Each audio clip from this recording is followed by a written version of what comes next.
on a Taco Tuesday. Here's to Taco Tuesday. Here's to the Ides of March. On the Ides of March in Rome, if they had tacos, would everybody pull out their knives and swords and kill Julius Caesar? I don't think so. I think they'd have enjoyed some tacos. In fact, tacos could end that war in Ukraine. If we airdropped tacos, get those Russians to lay down their arms and pick up those tacos. Anthony Del Toro, what is up? You're the first person we see this morning, Anthony Del Toro. I gotta mute for our evil overlords. There we go.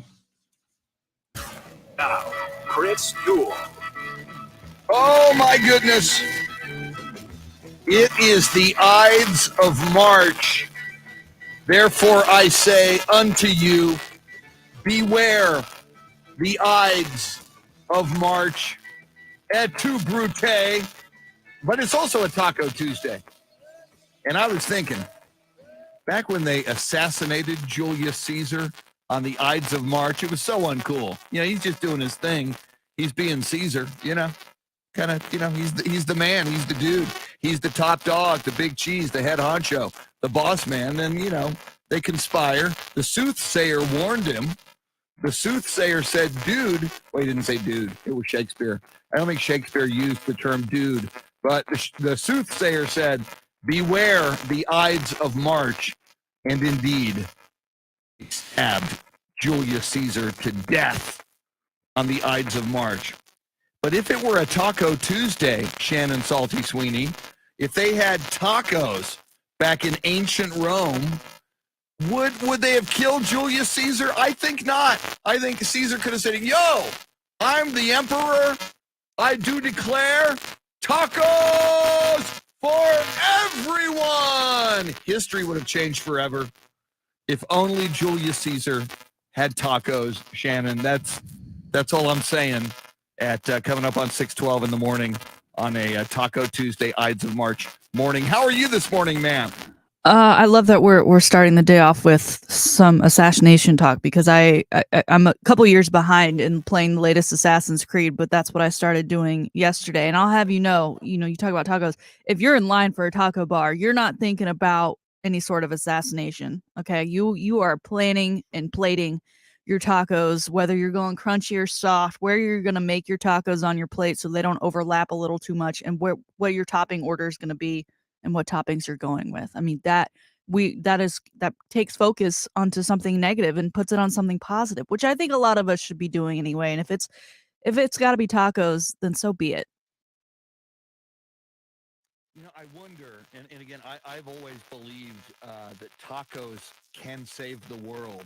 Tacos they're just a bundle of joy you hold in your hand. You consume them, you imbibe of them.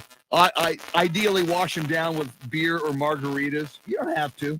You may want to use another beverage of your choice, and that's the beauty of tacos. You can have them any way you want. You can consume them any way you want. But I wonder, Shannon, this war in Ukraine, and I saw there's a video, a woman risked her life on Russian television to jump in with a sign that said, this war is wrong. They're lying to you. This is propaganda. She has since been arrested. We may never see her again. It was an incredible act of courage. But I wonder if we would just parachute. Putin says if we bring arms in from NATO into Ukraine, he will see that as an act of war. And he's threatening to start World War III. What if we parachuted tacos in? Just little tacos on parachutes. The great taco airlift of 2022. Those Russian soldiers, and while we're at it, let's parachute tacos into the Russian people. I got a feeling if they tasted I'll bet you they don't have tacos in Russia.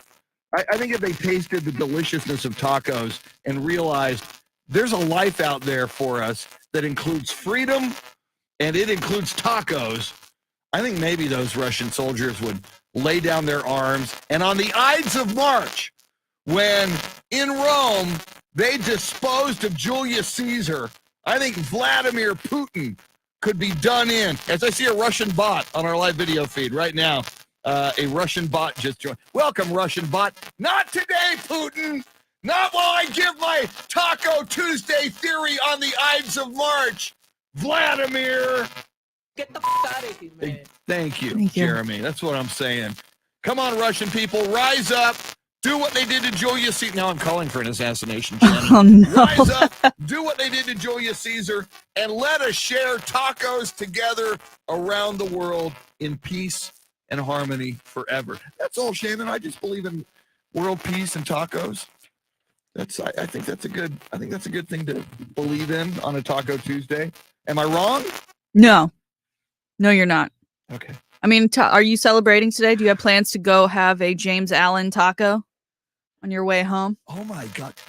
Speaking of James Allen, our good friend from the Pro Football Hall of Fame, he texted me after the show last Thursday Mhm. and said, I won't be able to do next Thursday's show, but I can do the week after. And I was like you, Shannon, I was busy. I was in the middle of things. I didn't get back to him. I said, I'll get back to him when I can. And next thing I know, I look at his Facebook page. Yep. James Allen is in India with Yup. his daughter. First, he's at the Super Bowl in February. Now, I think I'll go to India. And I think he's on some kind of spiritual quest in India. Wow. That's pretty, A, I think it's way cool. But B, my God, that guy's a world traveler. But it's good to be James Allen. Yeah. B, I wish that we were invited because I've never been there. Exactly. And I think that sounds like a Come good on. time. I so want to go to India. For people who may know the reference, Ram Dass, famously in the 1960s, his name was Richard Alpert. He and Timothy Leary were professors at Harvard, and he was thrown out of Harvard because they were doing research into LSD and psilocybin. And so anyway, they fired them. And it was Andrew Weil who went on to be a famous holistic healer who ratted them out. So anyway, Richard Albert goes to India. He meets a guru, Maharaji. He achieves enlightenment and total consciousness without tacos, Shannon, which I think is amazing. He did all of this without tacos. And he went from Richard Alpert to Ram Dass. Based upon his journey to India. So India is a magical, mystical place. What blows me away about India when I see films, video, and photos is the colors.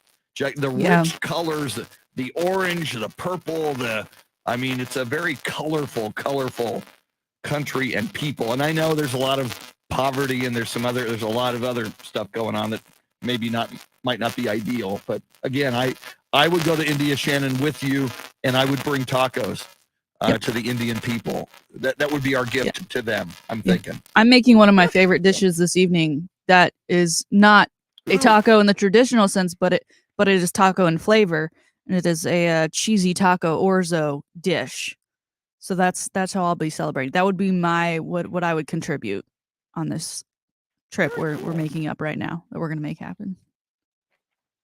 Very cool. Well, we'll talk in a moment about a big Dallas Cowboys move yesterday. I'm burying the lead, Shannon, before we talk to Jeremy KOLOK. The lead.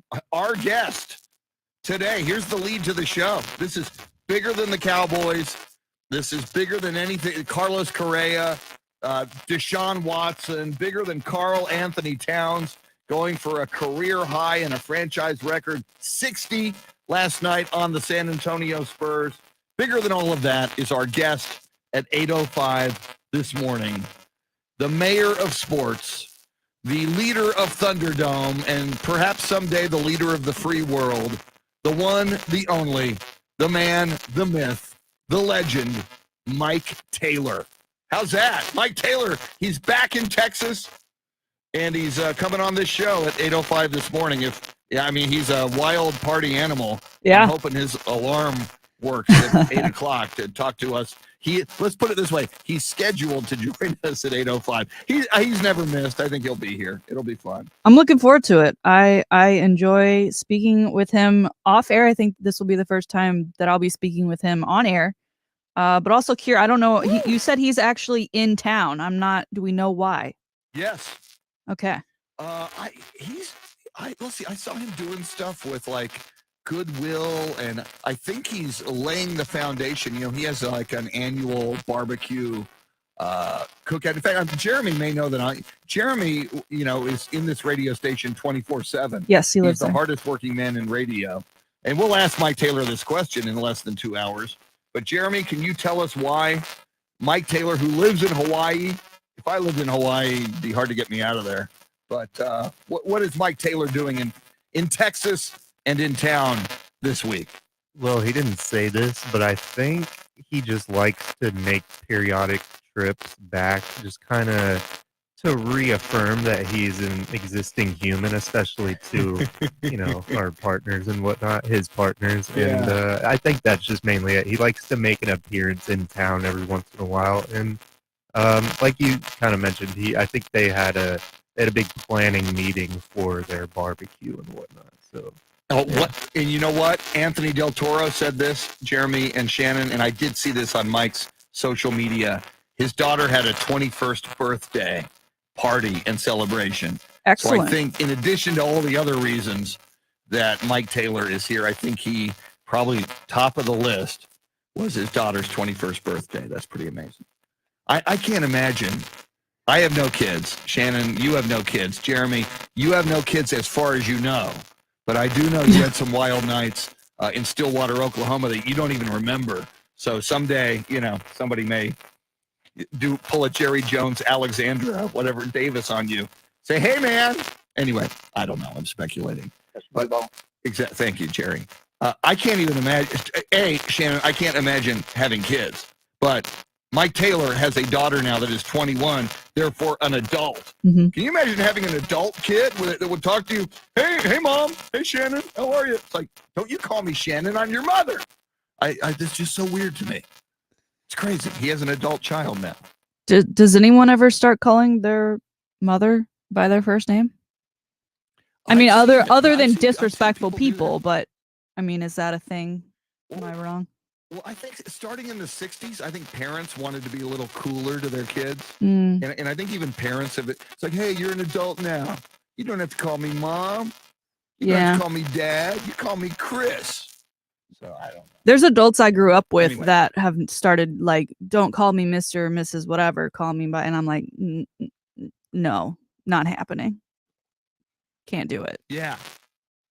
It's hard for me to make that transition. If I knew you as, you know, Mrs. Johnson or something, it's hard for me then just to call you Zerlene or whatever your name is. So, all right, Shannon, a lot of big stories to talk about. My God, yesterday was insane because we had what I do believe maybe have been the biggest sports weekend for major news stories ever, led by the Tom Brady unretirement. But we get a lot more last night and yesterday, and it was evening. It was about right when I was walking into the studio, getting ready for Spurs basketball, that the story dropped. The Dallas Cowboys have signed DeMarcus Lawrence. There was speculation and talk just a number of weeks ago. Somebody asked DeMarcus Lawrence, would you take a pay cut? Would you give the Cowboys a hometown discount? And he said, no. Now, and I realize that's a negotiation. In any negotiation, you ask for the moon and then you get the upper stratosphere. You know, it's just the way it works. But I think it would have been wrong for DeMarcus Lawrence to go somewhere else. That dude should be a Cowboy for life, and I think we're getting closer to that right now. Yeah, yesterday, I think across the league, it was almost hard to keep up. I mean, names were just dropping of extensions and signings everywhere. That one, obviously, for us Cowboys fans, huge. That defense made such a leap last season, and DeMarcus Lawrence clearly a part of that. And, you know, we want to continue going forward and continuing to see that defense improve under Dan Quinn. And so keeping him as part of the Dallas Cowboys organization. It's a great deal. 3 years, $30 million. Nothing to be ashamed of. To me, he still got the moon. But that's just me who makes radio money. But huge news for the Cowboys as we kind of look to regroup and see where we're headed into this next season. Jeremy KOLOK, you're a big Dallas Cowboys guy. In fact, you're wearing cowboy blue this morning. You like the DeMarcus Lawrence move? I do. Like you said, man was just negotiating in the beginning. Glad to have him back. That's a guy we need on our defense. Yeah, it's going to be interesting now just to see what further moves the Cowboys may or may not make. So we will talk not only NFL free agency this morning, but we will also talk Major League Baseball free agency. We're still waiting on Carlos Correa. I'm seeing reports out there, and I don't know if it's wishful thinking, but I'm seeing reports that the Houston Astros are intensifying their quest to keep Carlos Correa in a Houston Astros uniform. Jim Crane, the owner of the Houston Astros, is getting involved in those negotiations. Alex Bregman, I keep seeing at spring training people interviewing Alex Bregman. I saw an interview with him yesterday. Someone asked him, do you think there's a chance Correa could remain an Astro? He said, oh, hell yes. So, I hope he's onto something. Yet, as Shannon mentioned yesterday on the show, Carlos Correa now following a number of New York Yankees, including former pitcher Garrett Cole, former Astros pitcher Garrett Cole, who's now a Yankee. So hard to read the tea leaves. And the big news that Shannon reported yesterday, Carlos Correa putting his house up for sale in Houston. And again, as we talked about yesterday, he's going to get paid. Hey, no static at all. I love this song. No static at all, at least on that song. If you're hearing some static out there, I blame Jeremy KOLOK. Hey, he's the Soundscape stylist. Can't be our fault. All we do is talk into the stick. He's in charge of everything technical. Quick break. Coming up, the high five play of the day. Mike Taylor, the mayor of sports at 8:05. 7 o'clock hour, Shannon's Salty Shakedown, sports history, sports birthdays, and more. You can join us at any time on the phone lines, 800-707-9760. And on that free iHeartRadio app, we are always crystal clear. There is no static at all on the iHeartRadio app, and you've got a red microphone button. You can talk to us instantly, and like we did yesterday with Robert Browning, we'll play your message on the air. Don't go anywhere. Lots to cover between now and 9 on the Chris Duel Show.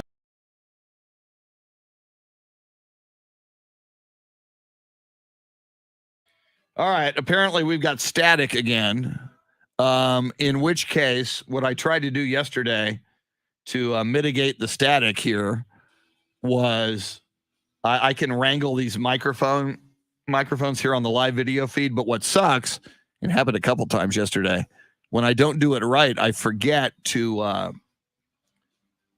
either turn on or turn off either mine or Shannon's, and it goes sideways. But maybe I'll be better at it this morning.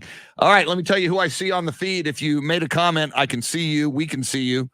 Anthony Del Toro, Tracy Bogert, Steve Duraco, the original Rock, the original Italian Stallion, the original Stephen Jones, actually, to be honest. Hector Gomez. Beth Settle, good morning. Beth Settle drove me to work this morning because my engine is shot.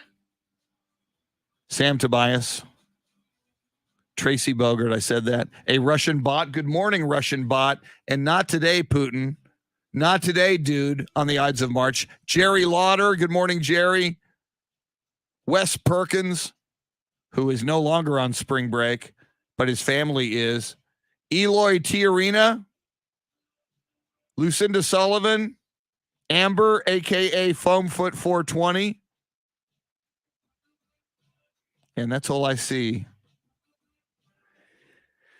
Yeah, Sam says there is static. Sam, I'm going to work on that. We'll try to. See, there shouldn't be right now. I don't think. See, when it comes out of my mic here, when we're on the air and we run it through Shannon's mic, there's something going on in Austin that they're supposed to be working on. So we'll see if we can get that fixed.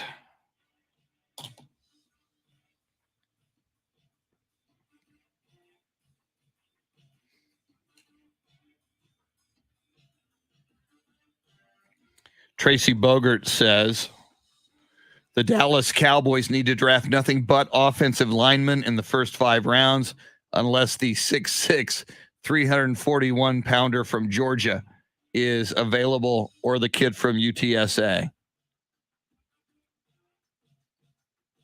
Yeah, all right, Sam. Thank you. That helps me. I appreciate the update. Tracy approves of Foam Foot 420.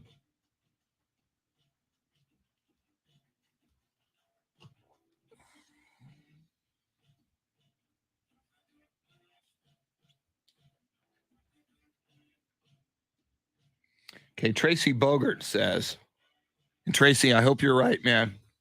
He says, in my very humble opinion, if Carlos Correa was going anywhere, he would probably be, in the words of the Eagles, already gone and feeling strong. He would sing his victory song. Woo-hoo, woo. Thank you. Be glad I don't sing that song because I can't sing worth crap. Here's, I got the Mike Taylor photo for later today. There he is. Joining us. Scheduled for 8:05, the mayor of sports, Mike Taylor. Jesse Bratton, good morning. What is up, Jesse? Let's see here.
Wes Perkins, who do I have winning the NCAA tournament? And which reminds me, thank you. We need to pimp our bracket challenge. I have not picked yet. I knew yesterday was a busy day for me with the Spurs broadcast. So, I had to get home and try to nap, which I can't nap well. Anyway, it's a long story. First world problems. But so today there's no Spurs game. I am torn. There's a part of me, I believe in magic. That's why I believe Tom Brady will lead the Buccaneers to the Super Bowl and then right off into the sunset. I think he's burning to do an Elway. Part of me wants to pick Duke, Coach K, to win the whole darn thing. So, but of your number 1 seeds, Baylor, Kansas, Gonzaga. Who's the other one? You would think I'd have that memorized. Let's take a look. Arizona. How could I forget my Pac-12 nemesis, Arizona? Where is Duke? Duke, a 2-seed. Wow, they're in Gonzaga's bracket, the West. But yeah, Gonzaga never. They're great, but they don't really close the deal. I may Texas Tech is in the West region, and so Texas Tech would in the 3rd round play Duke if they won out, and Duke's a 2 seed and Tech is a 3 seed. So I can't pick Texas Tech yet. You better. If Texas Tech's a 3 seed, you need to pick Texas Tech. It's just like when USC is in it, they're a 7 seed. They play the 10 seed Miami to start with. So I usually make my alma mater on my bracket go a little deeper. And I figure the karma gods may or may not be with me on that. But I again, that was my long answer. My short answer, I haven't decided yet. I'll decide later today. But I might just go with the Coach K magic. Although, they lost that closer to they not only lost to North Carolina, didn't they lose to like West Virginia or they lost to somebody ridiculous in the in their tournament. So it's probably not a good idea.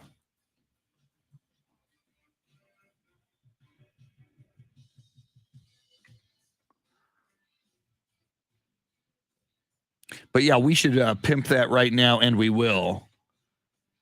In fact, I'm going to write a little note here.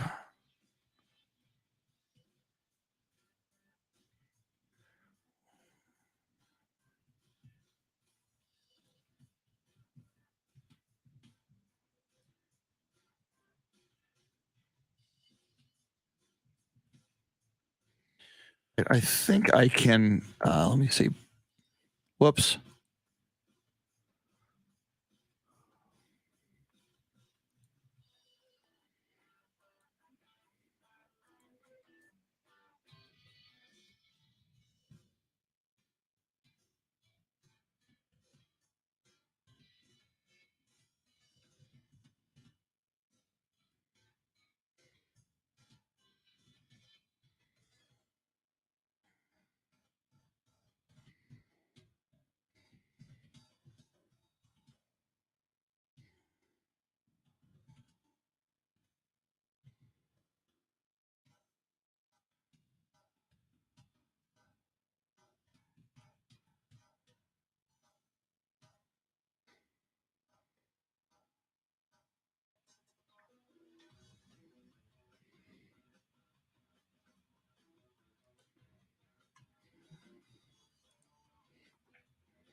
Let's see. Iowa, a sleeper team. Kentucky is also a quiet but strong choice. Yeah, and as I do my brackets today, Wes, I also, I look at some of the experts who know more than I do, and I kind of distill what they're thinking along with what I'm thinking, and I kind of come up with a compromise in there somewhere. Here we come. All right, I'm going to try to wrangle.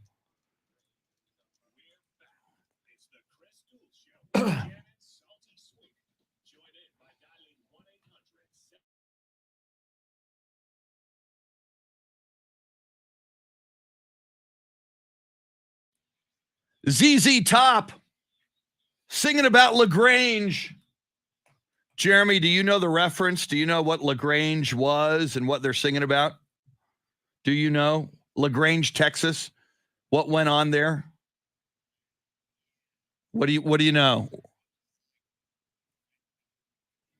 Yes, but do you know what was going on there in the 60s and the 70s that ZZ Top is singing about? I will. I will tell you on the radio. Shannon, do you know the reference to LaGrange and LaGrange, Texas in the ZZ Top song? Okay. See, here's that's not what they're singing about. When I was a kid, and I'll do this quick. You can well, actually, for Facebook purposes, because I would say leave the music underneath me, but what the heck? There was, I will say the name of the movie. This is the name of a movie in a stage play, so FCC won't mind my saying this. There was a movie in a stage play called The Best Little Whorehouse in Texas, based on a true story in LaGrange, Texas, in the 60s, and I think even back into the 50s, but into the 70s, because I remember this as a kid. In LaGrange, Texas, there was a house of ill repute where ladies of the evening could be purchased. And the local community looked the other way. The Texas Department of Public Safety looked the other way. Lots of money was being made. There were some kickbacks here and there. And when I was in elementary school and middle school, I would hear of friends of mine whose father this went on in Texas, would say, hey, man, you're turning 14. You're a man now. I'm taking you to LaGrange. And their dads would drive them to LaGrange, buy a woman for them for the night, and that woman would, quote unquote, make them a man. This was a thing. I think we could Google it, but I think, and they called it the Chicken Ranch. So, and Dolly Parton and Burt Reynolds were in the movie, and the movie made a lot of money. It was based on a stage play, but that was based on reality. And at sometime in the 70s, they finally shut down the quote unquote Chicken Ranch in LaGrange. But that ZZ Top song about LaGrange is there's a line in there, you'll meet a lot of nice girls in LaGrange, and that's what that song is about. Little rock and roll / Texas history lesson. LaGrange, Texas, the Chicken Ranch. But I digress on the idea. Jeremy KOLOK plays this music, man, and sometimes I gotta respond. Shannon, before we do the high five play of the day, couple of big things. Number one, well, first of all, and I'll continue to reiterate, Mike Taylor at 8:05 this morning, the mayor of sports, but also in that 8 o'clock hour, Shannon, once again, and we're going to do it all week, we're giving away tickets to see NASCAR at the Circuit of the Americas. Tell the people about how that works.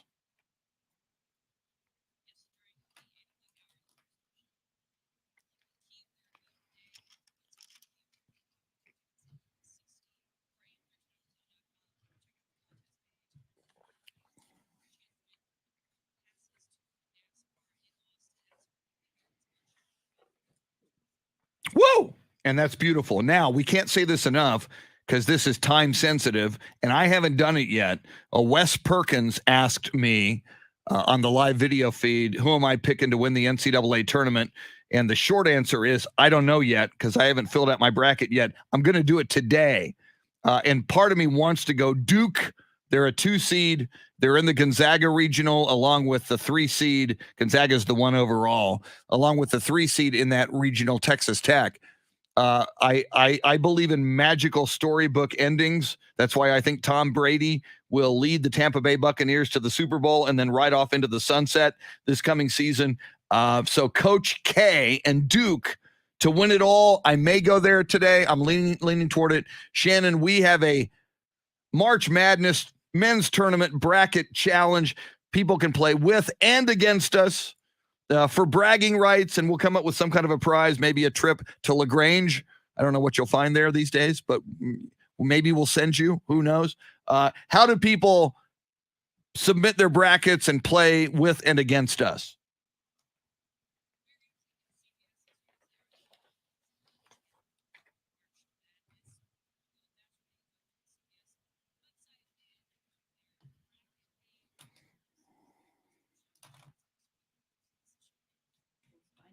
And you'll just join that pool. We've already got plenty of folks that have signed up.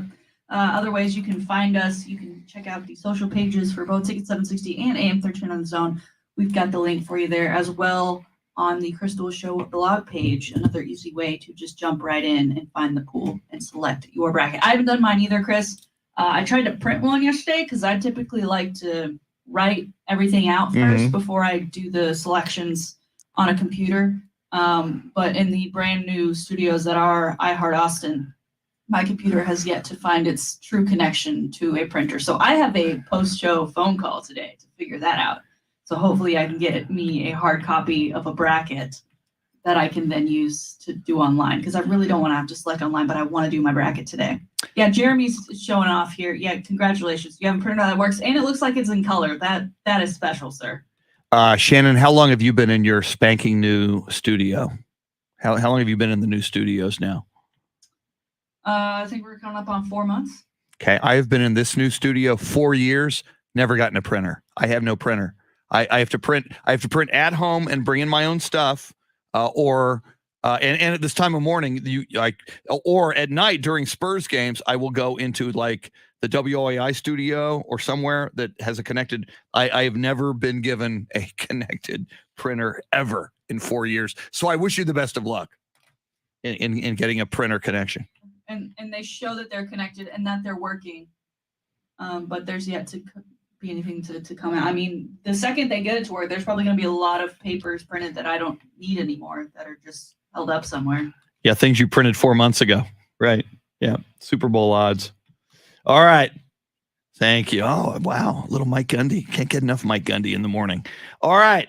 Lots coming up. As we mentioned, Mike Taylor, the mayor of sports, just after 8 o'clock, along with your chance to win the NASCAR tickets. Shannon's Salty Shakedown, sports history and sports birthdays just after 7:30. But right now, time to give out a high five. It is time for the high five play of the day, which is appropriately sponsored by High Five, 2 locations in the Austin area. Shannon Salty Sweeney, a multi-time veteran of High Five. Shannon, what will the people find when they make the holy pilgrimage to one of the 2 High Five locations? Well, head out to that Lakeway location today and you will find $2 tacos and $2 rounds of laser tag. High Five. Listen, downtown is packed. It's going to be packed for another weekend. So if you're looking for some fun entertainment without all of the out-of-towners being in your way, get to one of those High Five locations. They've got it all for you in a great spot to just sit down, get some good eats, some good drinks, and watch all of the madness as it begins to unfold later this week. And Chris, today's story is one that you found, and I think it is absolutely fantastic. It was one I'm not aware of, and I love learning new things.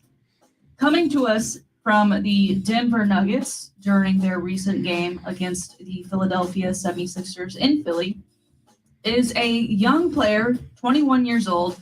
It was his first game as an NBA player on the floor. He goes by Bones Highland, plays for the Nuggets. Again, this was his first NBA game. Well, 4 years ago, Chris, he had to leap out of a second-story window of his Delaware home because it was engulfed in flames, and he had some firefighters who were there who helped save his life.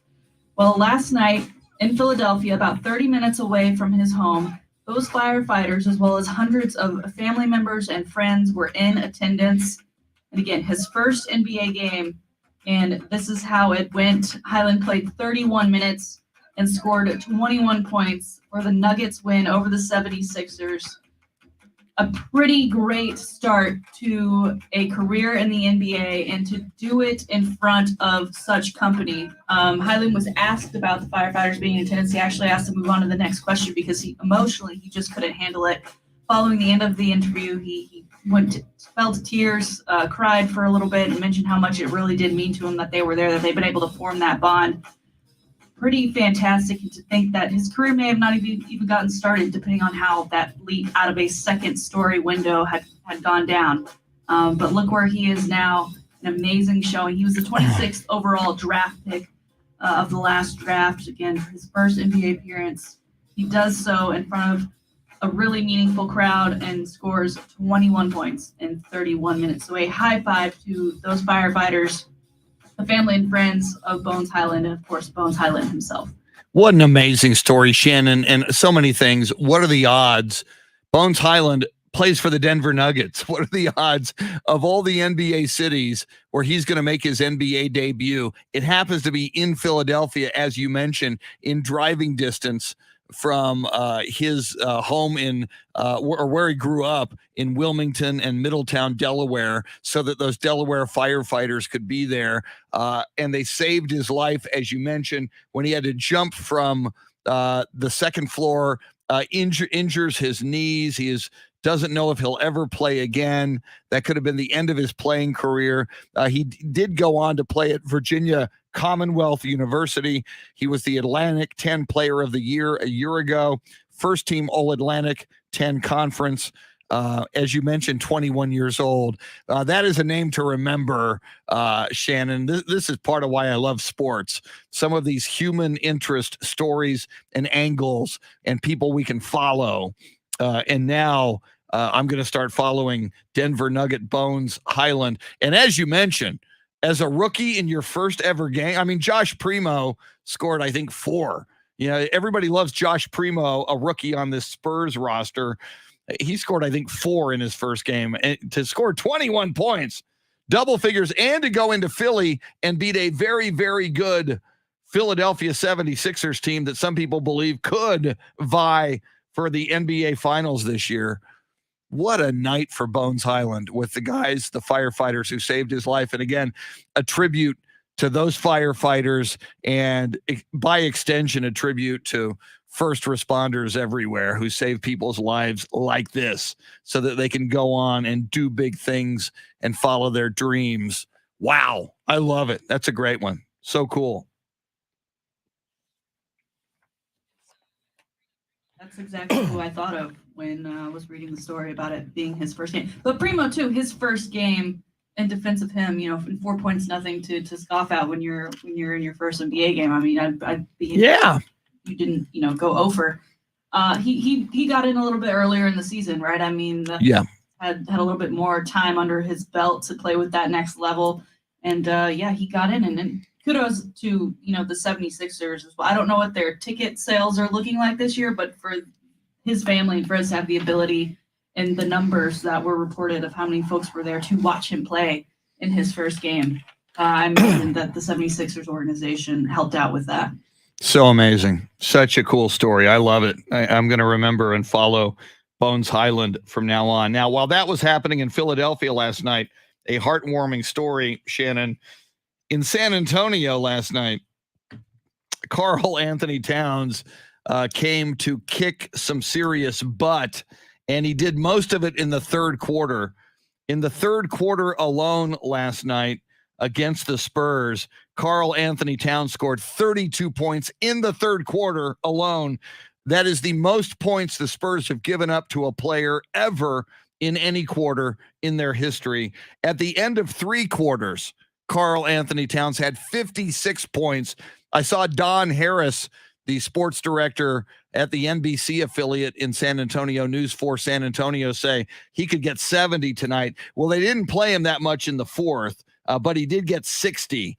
And 60, a franchise record for the Minnesota Timberwolves, obviously a career high for Karl Anthony Towns, 60 points, 17 rebounds, an ugly, ugly night for the San Antonio Spurs. They only lost by 10. It was a high-scoring game, 149 to 139. But you give up 30, and in that third quarter as well, Shannon, they gave up 32 to Karl Anthony Towns. Spurs gave up 46 total in the third quarter. That is the most given up by any team in the NBA in any quarter this season. Pop was not happy, I'm sure.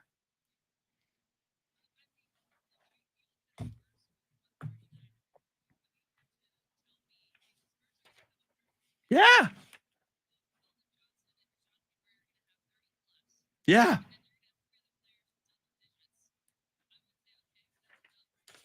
Mm-hmm.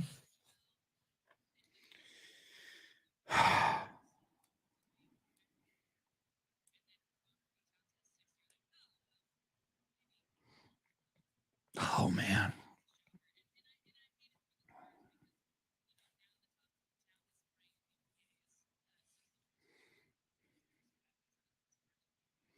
Yeah, and Pop, a guy who preaches defense more than anything else. And if you're wondering, has anybody gone for 60 against the Spurs? Twice recently. James Harden a few years ago with the Rockets got 61. That's the most ever against the Spurs. And Jason Tatum of the Boston Celtics not long ago got 60. So Karl Anthony Towns ties Jason Tatum at 60, James Harden 1 point more at 61. Those are the 3 most points against the Spurs ever. Little more ZZ Top as we go to break. Coming up, we'll talk NFL and Major League Baseball free agency. Deshaun Watson, we have a new player interested in him. I mean, by player, team. a new team interested in Deshaun Watson. We'll talk about that and more with you till 9 on the Chris Duel Show.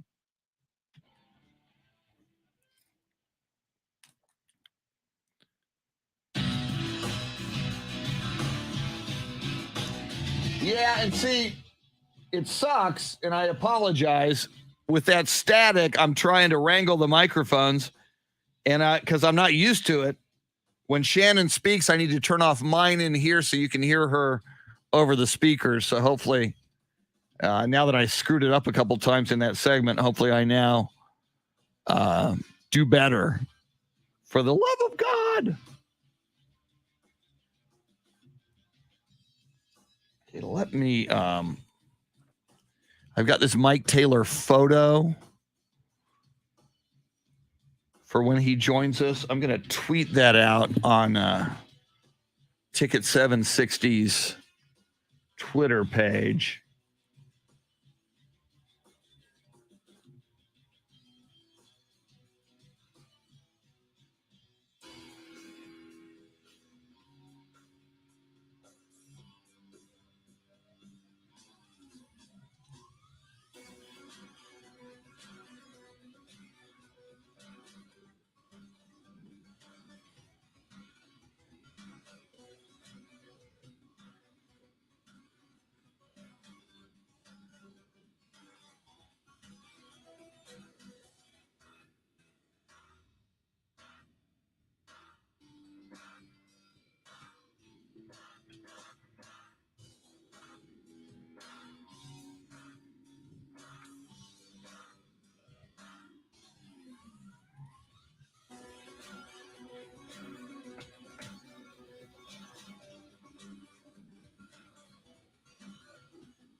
All right, let me see here.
Fonzie J. Rodriguez, good morning.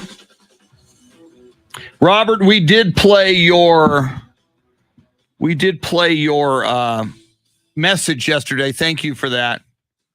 Chris, can you give a shout out to a Louisiana coaching legend after 23 years as the men's basketball coach at Northwestern State. Mike McConaughey, am I pronouncing that correctly? Mike McConaughey is retiring as Louisiana's all-time leading coach. Well, absolutely give the shout out. Let me Google him. Mike McConaughey. Mike. There he is on Wikipedia. Born in 1955.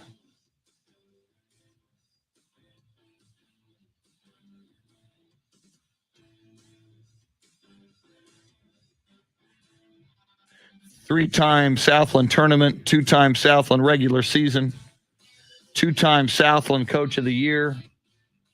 Absolutely, Robert. We love giving shout-outs, especially to sports figures. Thank you, Fonzie, calling us the Kobe and Shaq of Ticket 760 and AM 1300, The Zone in Austin. Good morning, Louisa. Question of the day for Taylor. Will he eat at Torchy's before he flies back home?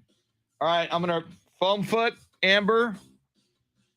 I am going to write that down in my Mike Taylor segment.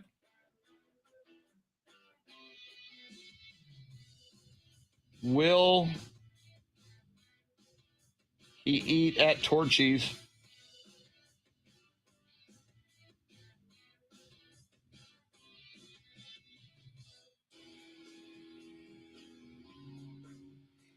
I will ask him that question. That's what we're here for. Shout outs and deliver the questions you want answered.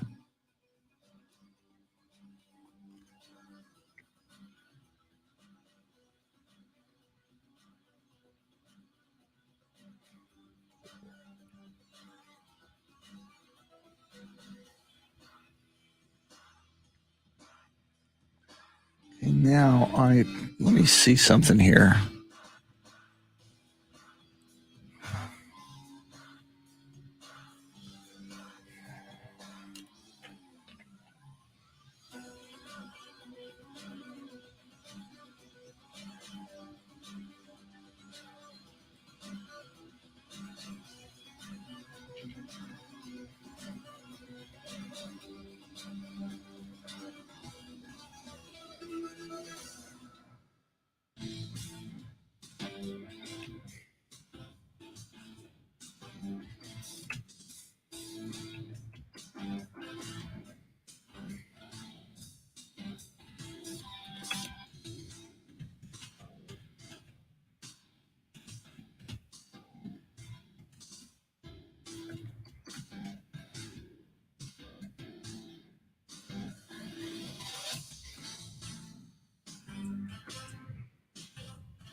My God, I'm now looking, Robert, on the on Facebook where I can read your entire post.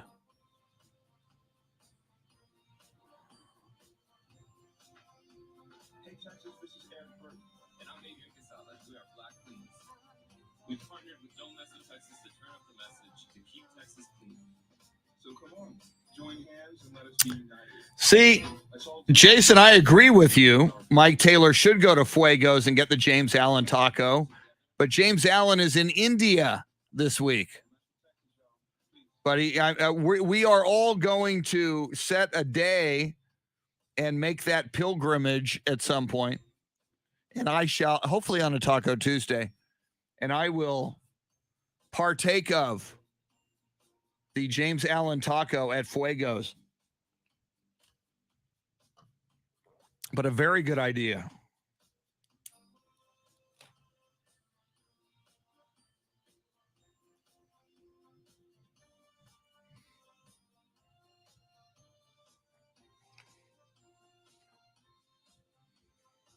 Woo!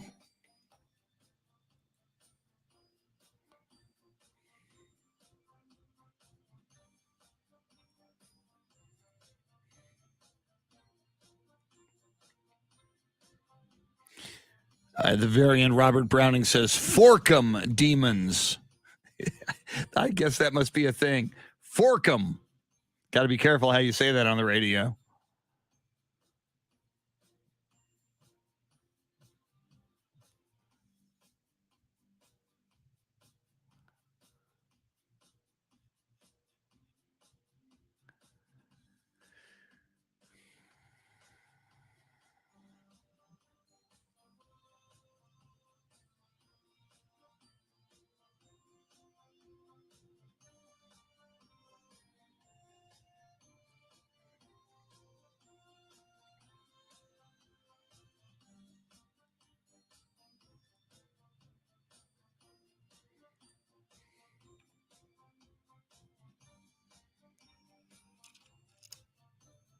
Sam Tobias, you know Mike Taylor's itinerary.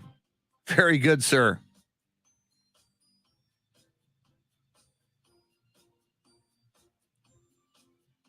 Buddy, good morning, buddy. Buddy Carreo with the coffee emoji, good morning. Buddy is a huge Cowboys fan, as he should be, as we should be, as you should be. If you're not a Cowboys fan, then I think by definition, you are un-American because they are America's team. Are you going to be anti-American?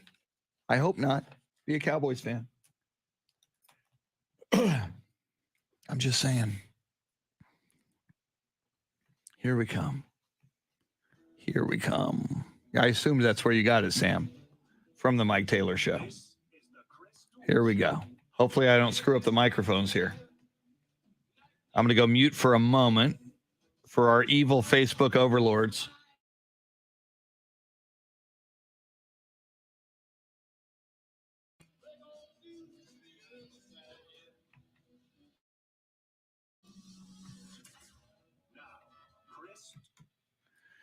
It is a Taco Tuesday, but it's bigger than that. It is the Ides of March. It is Shakespearean.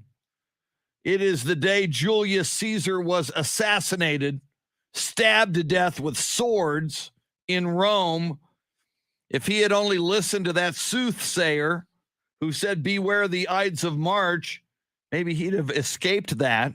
And as I speculated an hour ago, if they had tacos on a Taco Tuesday on the Ides of March, can we all just get along and eat tacos and not go kill Julius Caesar?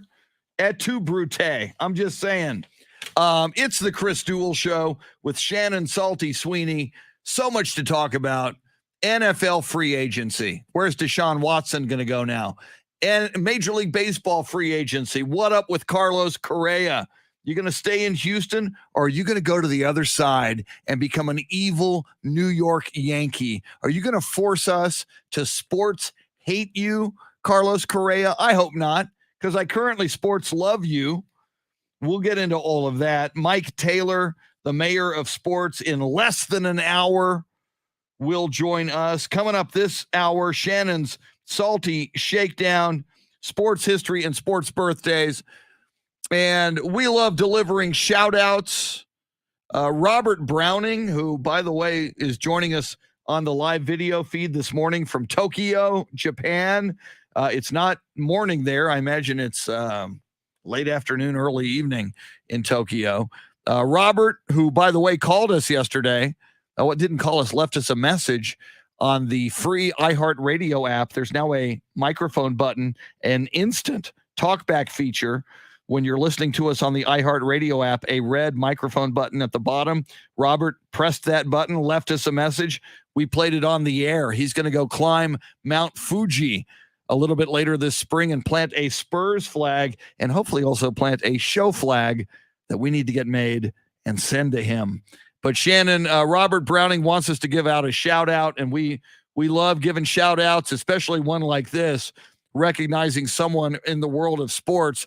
Robert Browning says, can you give a shout out to a Louisiana coaching legend after 23 years as the men's basketball coach at Northwestern State University, my alma mater, says Robert Browning, Mike McConaughey. is retiring as Louisiana's all-time leading coach in college basketball victories. He coached 39 years total. He got 352 wins at Bossier Parish Community College. Excuse my butchering pronunciation there. And then another 330 wins at Northwestern State University. Robert gave us a whole lot of information. I won't read it all, but if you want to go to Facebook Live, you can read it all.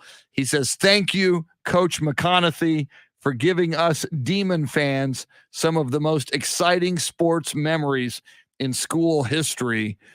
Shannon, a guy like Mike McConaughey, and I went and I Wikipedia'd him, and man, he has been around.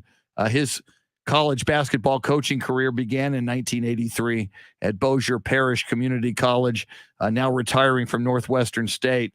Guys like that should be recognized, should get a shout out. He took them Northwestern State to their first ever tournament appearances. So a job well done, a great career, and happy retirement to Mike McConaughey, and certainly an alum, Robert Browning, wishes him the best.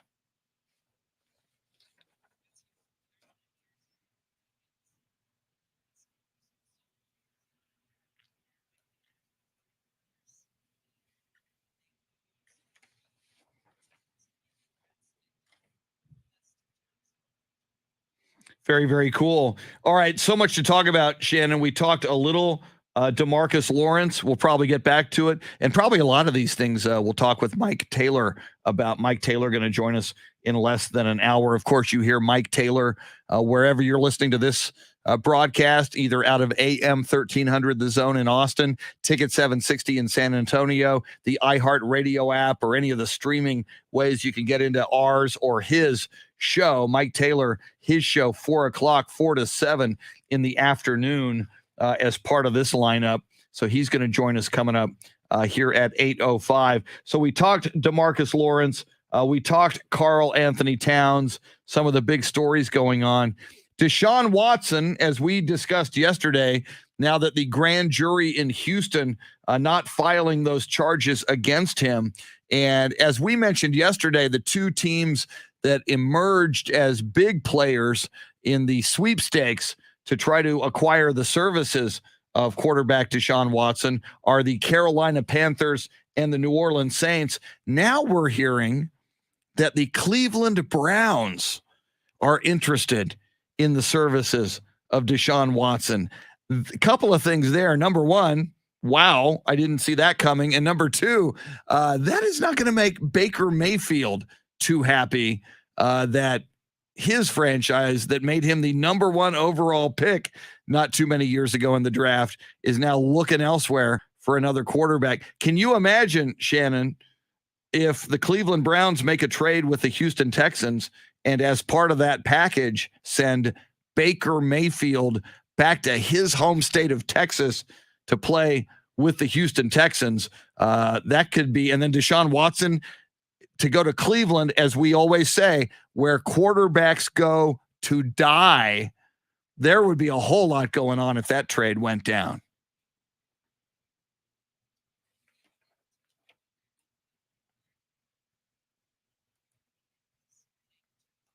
That would certainly be an interesting pairing. Jarvis Landry no longer part of that Browns organization.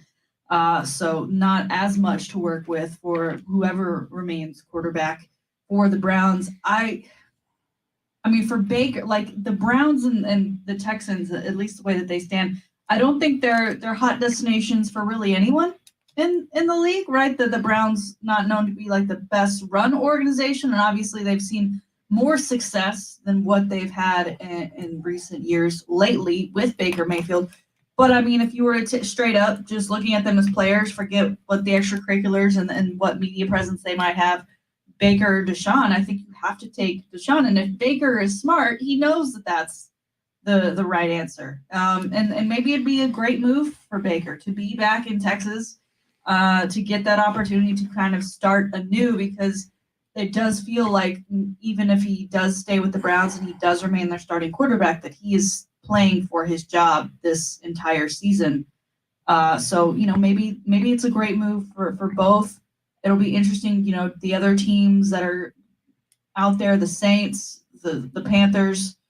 I would, if I'm Deshaun, I'd probably rather go there, but he's obviously willing to see what the Browns have to say. Also interesting, the Colts reached out to the Texans to see if they could get an interview, and the Houston Texans said, absolutely not. We are not facing Deshaun Watson twice a year. That's just not going to happen. Yeah, you do not trade a guy as good as Deshaun Watson is to a divisional rival who could come and haunt you twice a year for the next 10 years.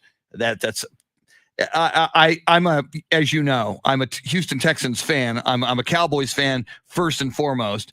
But since the Texans are in Houston, and over the years, a number of times I've gone and covered the Houston Texans and covered their training camp, and just met some great people there over the years. So I hope I pull for them. I want an all Texas Super Bowl someday. I would pull for the Cowboys in that Super Bowl, but I still pull for the Texans. But they've made so many bad moves lately, the Texans. I'm glad that they're not so stupid that they would entertain that move. And if you think about Baker Mayfield, Shannon, I think maybe it motivates him to be dissed a little bit.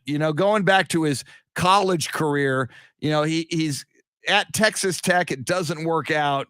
So he then goes to Oklahoma as a walk-on. It's like, all right, I'll show them. And he won the Heisman.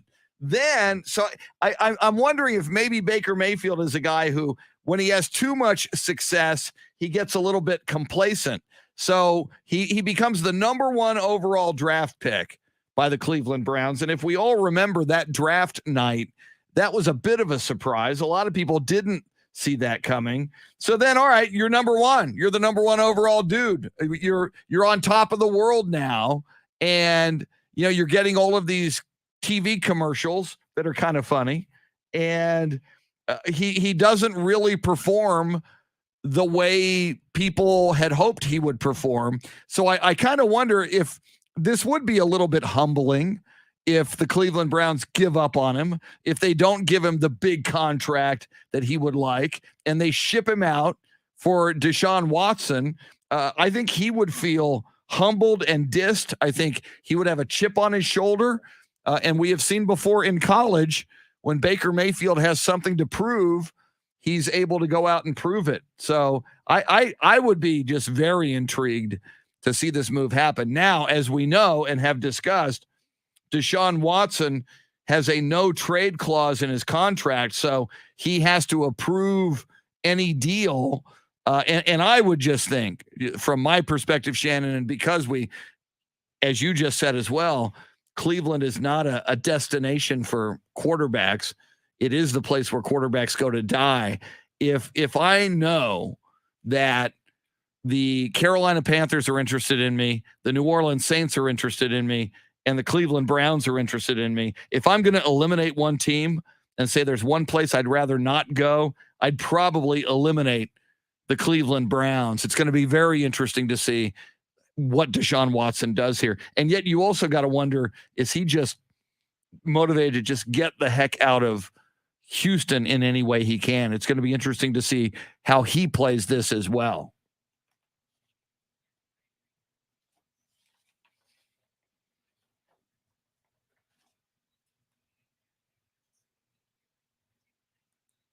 It would probably be Cleveland, especially just considering the difference in elements that you would be playing in. But then again, he did go to Clemson. He's used to playing in orange. Maybe that means a little something to him. Baker Mayfield in January announced on his socials that he would be getting off social media. So given this recent news, I have ventured over to his pages.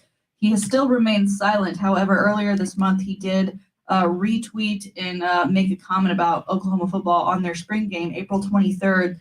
They're going to be unveiling a Mayfield statue for all that he did for that school. Obviously, he won a Heisman, and he will be in town for that one. It'll be interesting to see if who he's quarterbacking for, if he's quarterbacking at all in the league. Because again, you mentioned that ego, and that'll certainly be a knock to it. But he's a guy who's always done his best and played his best when his back's against the wall.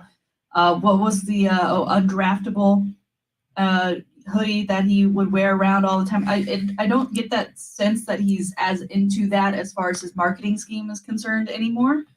But it certainly, I think, is the attitude he needs in order to find success in this league. You know, I always find it interesting when people go, I'm going to get off social media now, just, you know, until further notice, I'm going to get off. So why don't you just stop?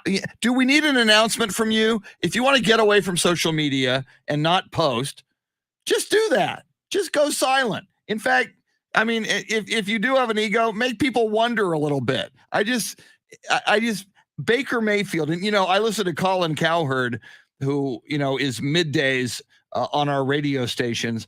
And he has been dogging Baker Mayfield from the get-go, saying from the beginning of his NFL career, saying he just doesn't really have the maturity to be an NFL quarterback. And and again, that's just one little moment or one little piece of who Baker Mayfield is. But like, I need to make an announcement that I'm getting off of, and then you don't, as you said. Then he tweets about the statue at Oklahoma. Let me ask Jeremy KOLOK, who is our resident state of Oklahoma sports expert, and as an Oklahoma State partisan, Baker Mayfield was his nemesis back when Baker Mayfield was at Oklahoma. What do you think about a possible Deshaun Watson to Cleveland deal that would send Baker Mayfield to the Houston Texans? Do you think Baker Mayfield would be better served staying in Cleveland and trying to live up to his expectations, or having new surroundings and trying to bring the Houston Texans back to relevance? I think it would definitely serve him better to get out of Cleveland based on just everything that's gone down there. And I don't know if the Texans is the right situation for him, but give it a shot. Why not? If you're the Texans, why not? Why not bring in Baker? And you get a little bit of the OU fan base support, I'm sure. Maybe even some old Tech fans that saw him back in the day follow him over. But I think a new beginnings will be good for Baker Mayfield. I don't know if he's like going to be a successful quarterback in the NFL in the future, but I don't think a change of scenery would hurt him at this point. Yeah, and again, as I mentioned, just based on his college career, maybe he needs some humbling. Maybe he needs to be dissed in order to turn things around. Now, Shannon, some other NFL news involving a friend of yours and a friend of the show. In fact, it's the offseason. We should probably get him back at some point. He joined us last year during the offseason. Grew up in your neighborhood. You guys were friends as kids and have been friends since. Tell us about the starting center for the Buffalo Bills and what's new in his life. Well, the Bills, as we know, are on the cusp of potentially making a Super Bowl appearance. They barely lost to the Kansas City Chiefs in that crazy overtime matchup. So they're trying to keep that team as intact as possible and bring in pieces that they think can help them get to the next level. And part of that was extending the contract of one center, Mitch Morris. He got a 2-year extension worth $19.5 million with $12 million guaranteed. I think it was also just a show of good faith from the Bills, as prior to last season, he adjusted his current contract with them to help make some room in the cap for them to bring in some other guys. So they've returned the favor by giving him this extension. I'm excited for him. You know, I invested. I bought me a Morris jersey with a giant Buffalo Bill on it. So I'm excited that I have more time to wear it, and excited for him. And yeah, we'll reach out to him here shortly and see if he's available to come on. I'm sure he's up at all hours. He's got a newborn, as well as I think a 2-year-old. I think she's 2 now. So yeah, I'm sure he's available at some point. And how cool. And, you know, he's such a great guy. And you don't think of a center. You know, a center is such a thankless yet vital position in any level of football, NFL, college, high school, middle school. And for him to get this contract extension, this kind of money, $19.5 million and $12 million guaranteed. You know, here's a guy just doing battle in the trenches And as we know, he was before Buffalo a Kansas City Chief center, still has a great relationship with Patrick Mahomes and so many players on that Chiefs team. But it is nice to see a good guy get rewarded for all of his hard work and excellent play. And, the Buffalo Bills, this balance of power in the AFC are going to be very, very fascinating this coming year. We saw that overtime crazy like battle for the ages in the playoffs between the Bills and the Chiefs. So they're certainly favorites to go deep, if not go to the Super Bowl. Then you've got Cincinnati now with Joe Burrow. So the AFC just going to be just amazing to watch this year. It was last year and it has been for years, but it seems like it just keeps getting even more and more powerful. And this is a big, big deal for the Bills and for Mitch Morse. Yeah, and for my sake, I love it too because a lot of games are put on the stations based on popularity and location. So the Bills being in the discussion and in the mix to go all the way just means I'll have that much more of an opportunity to see him and my Buffalo Bills play. Now, speaking of your Buffalo Bills, didn't I hear? Isn't Cole Beasley either being shopped or I saw something in the news about the Buffalo Bills were allowing Cole Beasley to talk to other teams and seek a trade. Did you see something like that? I saw something like that in the last week or two in the news. Yeah, I've seen some rumors that he's out there being kind of shopped around, and why not? I mean, he wasn't super effective last season, I feel like, as he has been in seasons past, and obviously a bit of a distraction with his. We talked about Baker Mayfield saying, I'm not going to tweet, and then tweets. That guy really got into it and also was releasing songs at the same time. I just think the culture that maybe the Bills are trying to create as they kind of grow together as an organization, as a team, just to have that extra oomph to get them over the hump that is the Kansas City Chiefs and getting to a Super Bowl, maybe he just doesn't fit. And they're looking to see if they can bring someone else in who does. And I wonder, people like Cole Beasley, who was so vocal and anti-vax, and obviously Kirk Cousins with the Minnesota Vikings. Now the Vikings choosing to stick with Kirk Cousins and reward him apparently. But I just wonder overall, it's like the Kyrie Irving situation with the Brooklyn Nets. Whatever your belief in the vaccine, we do know, there's the old adage, take one for the team. If you did not take one for the team, then, you were kind of going rogue. You were kind of a lone wolf. And, I think it affected the teams. I think it affected team unity. So I just wonder over time, the very fact that the Buffalo Bills are now seemingly willing to move on from Cole Beasley, I wonder how much of that has to do with, the stance he took at a time when, the majority of the NFL was willing to line up and follow the guidelines and get vaccinated. All right. Coming up, lots more show coming at you. Shannon's Salty Shakedown is moments away. Just after 7:30, this day in sports history, sports birthdays. Then just after the top of the hour, not only your chance to win tickets to go see passes, actually, to be technical, to go see NASCAR at Circuit of the Americas later this month, but Mike Taylor, the mayor of sports, the leader of Thunderdome, Mike Taylor, going to join us at about 8:05, just after 8 o'clock. Lots more coming, lots more to talk about. Don't go anywhere. She's Shannon Salty Sweeney, Jeremy KOLOK making the show go till 9 on the Chris Duel Show.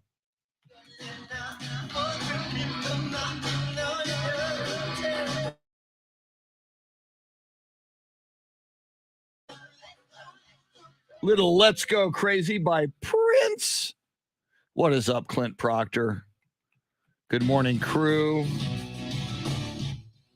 Clint, we want you and everybody here to join us for March Madness. In fact, let me see if I can get that link up here, if I can find it. Where's the link to our March Madness? Is that it? That's it. I'm going to play this later today. I'm going to do my bracket.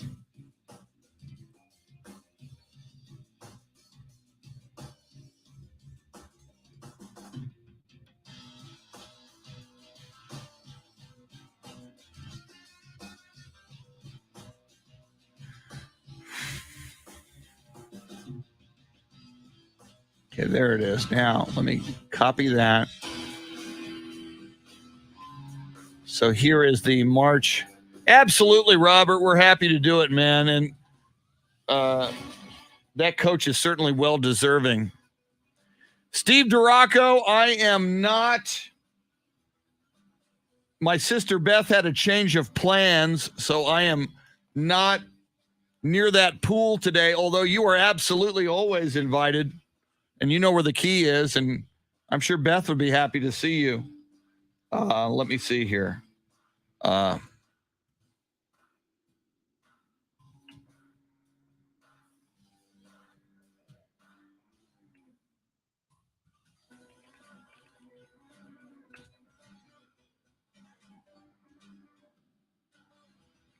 Okay, there's the link to where the bracket is.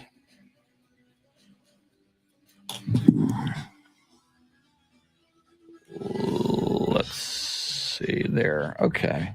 I am going to go grab some ice.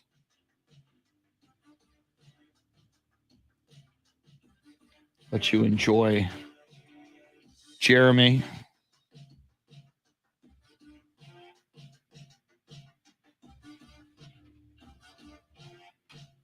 I'll be back in a sec with ice.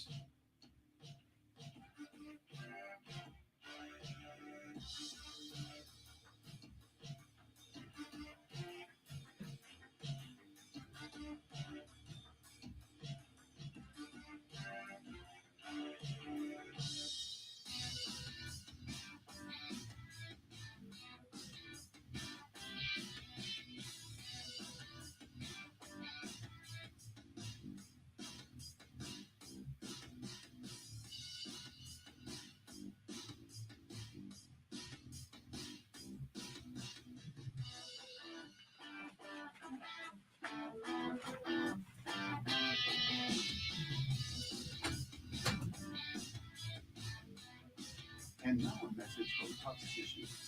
It's that time of year when spring's in full swing. Explosions of light make allergies really sing. Each sniffle and swipe can be a moment of dread as ordinary tissues make noses angry and red. So keep puffs by your side to soften all your blows. And imagine they'll cushion your nose. Especially during allergy season, a nose in need deserves puffs indeed.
Woo! Woo!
Sam, that's a good question. And we will see. We will see if he answers the bell.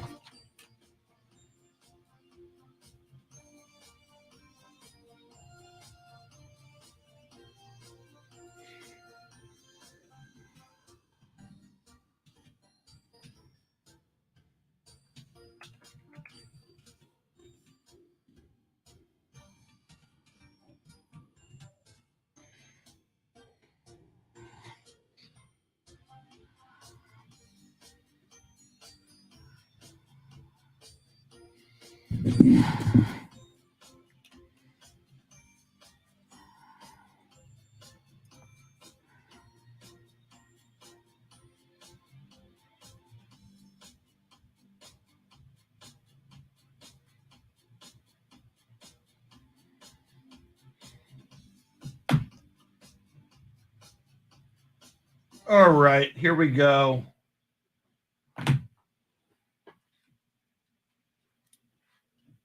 Woo! Little Petty.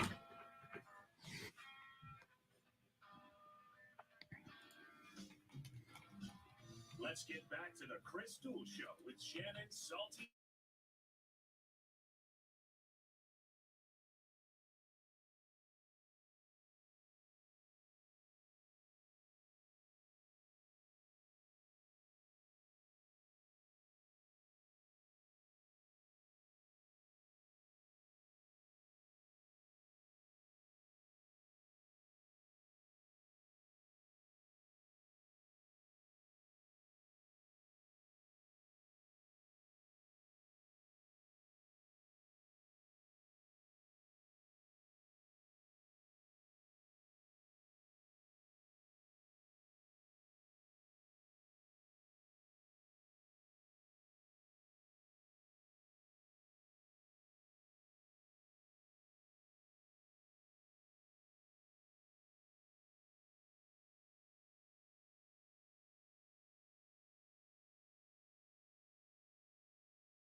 You've been listening to major static in your ears for the last 2 days, and it's worse today than yesterday. What's the status of the static?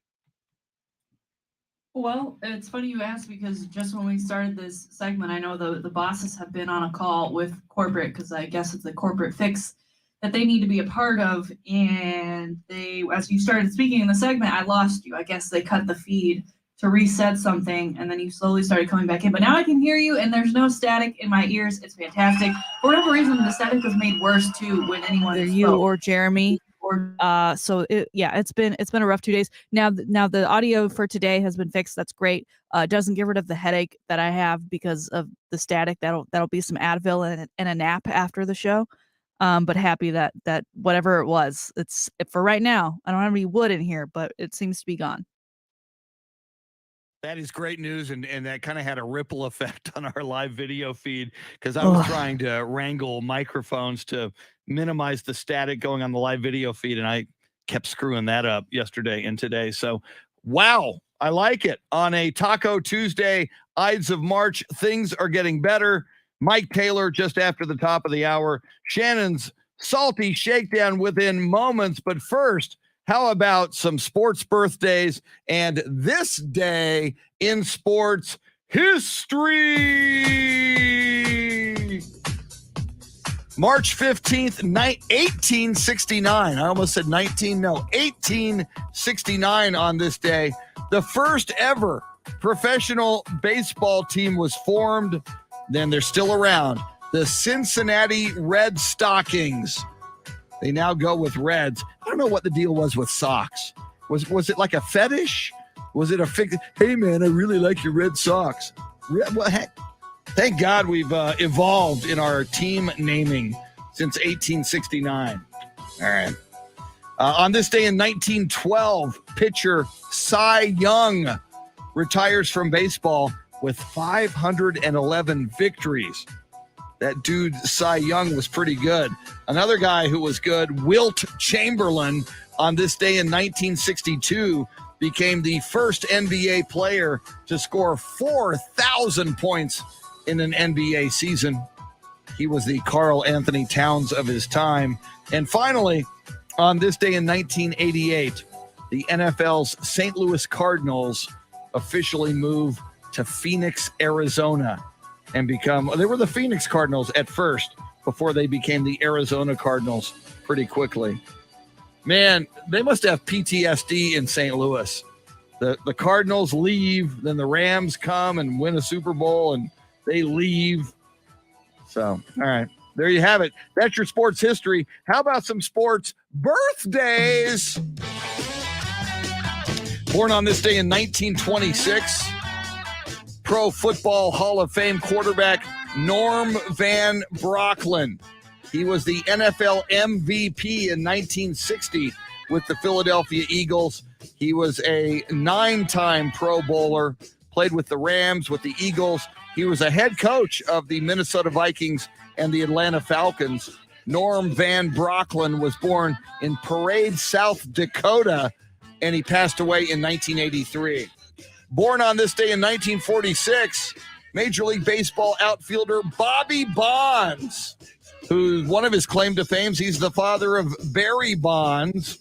Bobby Bonds, a 3-time All-Star, 3-time Golden Glover with the San Francisco Giants from 1968 to 1974, and 7 other teams. As I mentioned, the father of Barry Bonds. Bobby Bonds was born in Riverside, California, and passed away in the year 2003. Got 2 more for you. Born on this day in 1961, NBA forward and 1-time San Antonio Spur, Terry Cummings. Terry Cummings played for the Spurs, the Milwaukee Bucks, the Philadelphia 76ers, and he's a music producer. And somewhere I have a cassette of Terry Cummings, David Robinson, and Sean Elliott. On one side, they're singing a pop song. On the other side, they're singing a Christmas carol. I am going to dig that up, and I'm going to play that on the radio someday. It didn't win a Grammy, let me put it that way. And finally, but hey, man, they went for it. They sing better than I do, I'll tell you that. Finally, born on this day in 1972, NFL coach, he's got to be one of the longest tenured right now, Pittsburgh Steelers head coach Mike Tomlin. Happy birthday. Born on this day in 1972, won the Super Bowl in 2008. He was the youngest coach to win a Super Bowl. Is that still the case now, or did Sean McVay beat him this year? I'll have to check that out. Mike Tomlin was born in Hampton, Virginia. There's your sports birthdays. That's your sports history. And now, ladies and gentlemen, boys and girls, friends, Romans, you killed Caesar on this day, countrymen, farm animals, pole assassins, and monkeys. Here it is, your Ides of March. Beware, Taco Tuesday, Salty Shakedown. All right, we got lots of basketball news for you today in the Salty Shakedown, starting with the Thunder versus the Grizzlies game. Chris, this really blew up yesterday. Everyone seemed to be talking about it, and I'm almost surprised it doesn't happen more often, and yet at the same time, maybe not so much. But the Thunder and the Grizzlies played each other over the weekend. The game was in Oklahoma City. So the Grizzlies were your visiting team. Now, prior to the start of the season, the schedule comes out, and then the uniform designations come out. So we don't have issues like this. But shoot-around occurred, And then the teams took the floor for the game. They take off their warm-ups. The starters get on the floor, and it was kind of like that Spider-Man meme of 3 Spider-Mans just kind of pointing at each other. They all look the same. Everyone was wearing white. The Grizzlies were wearing white. The Thunder were wearing white. And years ago, the rule was changed where you could wear alternate colors, right? You don't have to wear white if you're at home. You don't have to wear a darker color if you're on the road. Lots of teams have 4, 5, even 6 different versions of their uniforms. I'm sure the NBA loves it because that's just more for them to sell and more money for them to make. But I guess every now and then you're going to get something like this in which both teams show up wearing the exact same jersey on the floor. So the game was delayed, Chris, and the Grizzlies ultimately were decided that they were the ones that were in the wrong. They needed to go change. Honestly, I'm surprised that they brought their blue uniforms with them. I guess they have them just in case something like this happens, but luckily they did. They ultimately put on their blues, and the game did take place. Now, Chris, who is in the wrong here as far as why this mistake might have occurred, and who gets fired? It's a great question, and you know, you go back to when this rule was changed. I like the way it used to be that at home you'd wear your white or your light colored jersey, Keep it simple. and the other team would wear its colors. It's so confusing. I really don't blame anybody for this. I mean, obviously somebody screwed up and somebody's going to get certainly reprimanded. But and I am surprised as well. And maybe because of this now, it'll be a policy for every team. It's like if you go on the road, you take all your jerseys with you. Take in case something like this ever happens again. That was, I saw photos of it, and I love your Spider-Man meme analogy. You're right. That's spot on. It was so weird to look at that photo of 10 dudes out there all wearing white, and they all look like they were in the same uniform. Yeah. Their Thunder, this isn't their first time in a kind of a uniform mix-up situation. They once showed up to a game, I believe it was against the Falcons, the Hawks, who were in their red uniforms, and the Thunder in their orange uniforms. That was a clash that was bad for teams and TV and people in the stands. That reminded me, Austin FC, they've got these new mint jerseys as opposed to wearing their white jerseys that they had last year. And over the weekend, they played the Portland Timbers, who wear a dark green jersey. And in watching the game on TV, and they're playing on a soccer field, which of course is green, it was not easy on the eyes. So let's who's ever designing these uniforms and who's ever picking the uniforms for each game, let's be a little bit more thoughtful for those. I mean, it's 4K now. We can see when it's bad, it's bad, and when it's good, it's good. Let's err on the side of good. All right, Chris. In other basketball news, LeBron James, as he usually is making headlines, and that's just what he does when you are the quote unquote the king. And in the Lakers' recent loss to the Suns, which, by the way, was nearly a 30-point loss as they let the Suns score 140 on them in their 140-111 loss.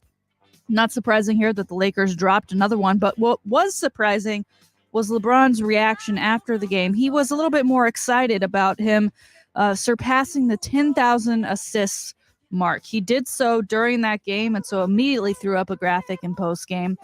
Pretty much congratulating himself as he is the first player in NBA history to have more than 10,000 points, more than 10,000 rebounds, and more than 10,000 assists. Listen, it's great. He continues to make headlines and be the king that he self-proclaims himself to be.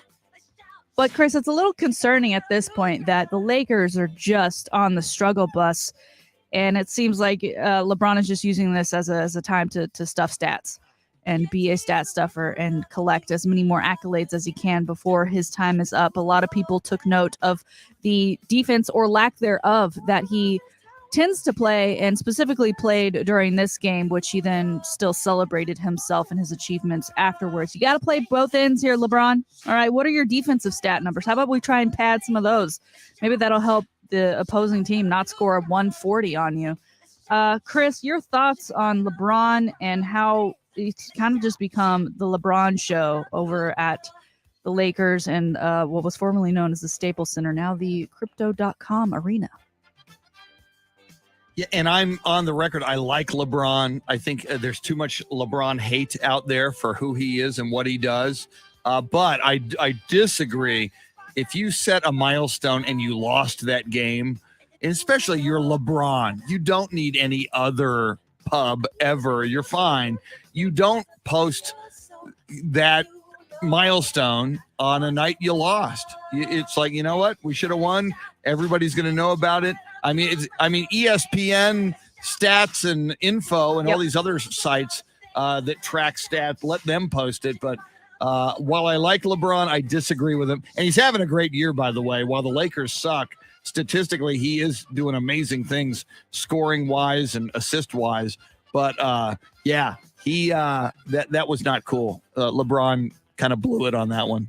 I agree. The media would have done the job for him, but instead, I guess it's a sign of him truly giving up on this season and just making it about himself as much as possible. Finally, a player who we feel like has given up numerous times, even though he keeps making changes that seem like, okay, maybe this is the time for him.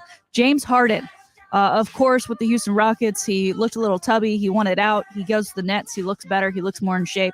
That experiment lasts about a year before he goes over to the Philadelphia 76ers, where he says this is where he wanted to be all along. And although it looked like a hot start, it wasn't when they faced the Nets for the first time. The Nets ultimately got the win and did so by a large margin as the 76ers lost by nearly 30 points. And James Harden shot 3 of 17. Now, what wasn't too shocking about this was that James Harden is still James Harden and therefore went out to party after that loss with some rappers that he's known for some time, Travis Scott and Lil Baby. There were sparklers, there was cake. Things were flying. At this point, Chris, my question to you is, he doesn't have an NBA championship. He's never been named MVP, right? Am I right in that? He's been close. Yes, I don't think he's been MVP. But if he did, still, you've done nothing in the playoffs. At this point, is he going to be remembered in 10 years' time when we're talking about the next generation of players and comparing them to guys and who they're going to be like? Are we going to remember him? Because it feels like at this point we're not, because he's more interested in doing everything else but playing the game and playing to win the game. He's supposedly where he's wanted to be all along, and yet this is the effort and the kind of mindset he has to not change his ways, to continue the partying, and to do so, again, much like LeBron, to do something like this after a loss and a beatdown of a loss. It just feels like poor judgment as far as being a professional athlete is concerned. Totally agree. He's going to be like Tracy McGrady. You know, we know the name Tracy McGrady. He put up a lot of points. He was, he had talent, but he wasn't great. As you described this, Shannon, I remember stories about Kobe Bryant, and when Kobe would have a bad night, Kobe would stay in the arena after everybody left and keep shooting and shooting and shooting and shooting. And Kobe would show up at 6:00 the next morning and begin shooting and shooting. It's just, and they talk about the Mamba mentality. And again, look at a Kobe Bryant, look at a Tim Duncan, a Manu Ginobili. These guys weren't out partying with rappers, certainly after losses. So, yeah, I thank God James Harden was never on my team, the San Antonio Spurs. And I got a feeling you feel that way about your team, the Dallas Mavericks. Absolutely. And thank you for the assist, Sam. James Harden did win MVP back in 2018 when he led the league in scoring. And I think that just goes to my point. It's hard to remember that because we seem to think of him as this kind of lazy figure within the league who goes out and he plays and he's either really great or really horrible, but either way, he's hitting the streets to hit up the closest strip club that he can find. Jeremy even coming in saying that James Harden apparently did that after another game that was pretty recent. So James Harden still out there hitting streets, not going to be a memorable player in years to come. There it is, today's Salty Shakedown. Outstanding Salty Shakedown as always. James Harden. We'll keep an eye on how Philly might do moving forward. Coming up, the mayor of sports, the leader of Thunderdome. He is back in Texas. Mike Taylor. We'll talk all things Taylor World and all things sports with the mayor of sports next. Don't go anywhere. Big 8:00 hour coming up on the Chris Duel Show.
when a nasty cold keeps you up all night. Fix NyQuil Severe gives you powerful relief from your worst cold and flu symptoms, which changes a night that sounds like this into a night that sounds more like this. Ah, that's better. NyQuil Severe, the nighttime sniffling, sneezing, coughing, sore throat, stuffy head, aching, fever, best sleep with a cold medicine. Use as directed.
Tom Cunanan says, why is Harden part of the NBA's top 75 players and not Manu?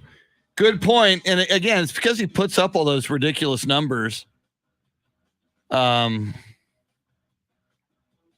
I agree. It should have been Manu over Harden. Championships matter. Being a team player matters. Karl Fisher, good morning.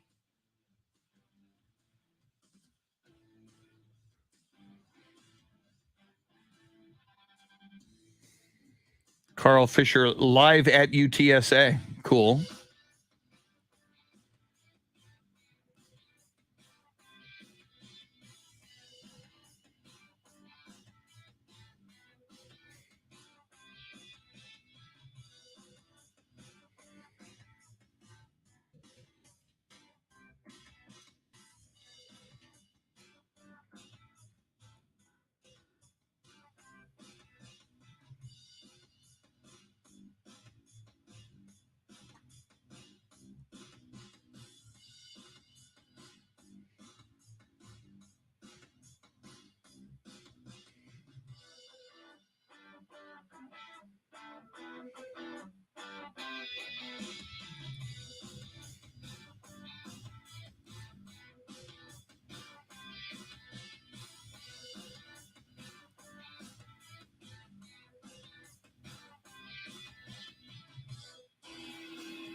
Dean Stone, good morning.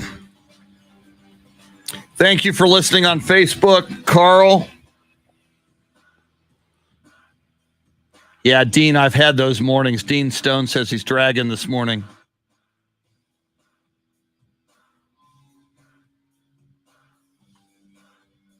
Yeah, I was mentioning to somebody today, you know, when we do this show, you know, because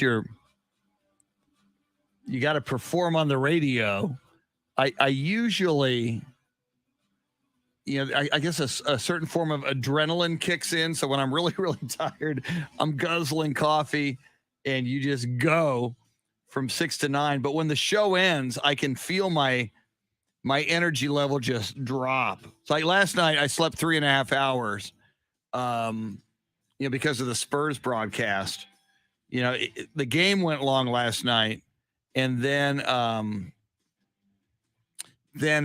you get home and you can't fall right asleep. You're still kind of wired. What is that? Not sure what that is. Okay.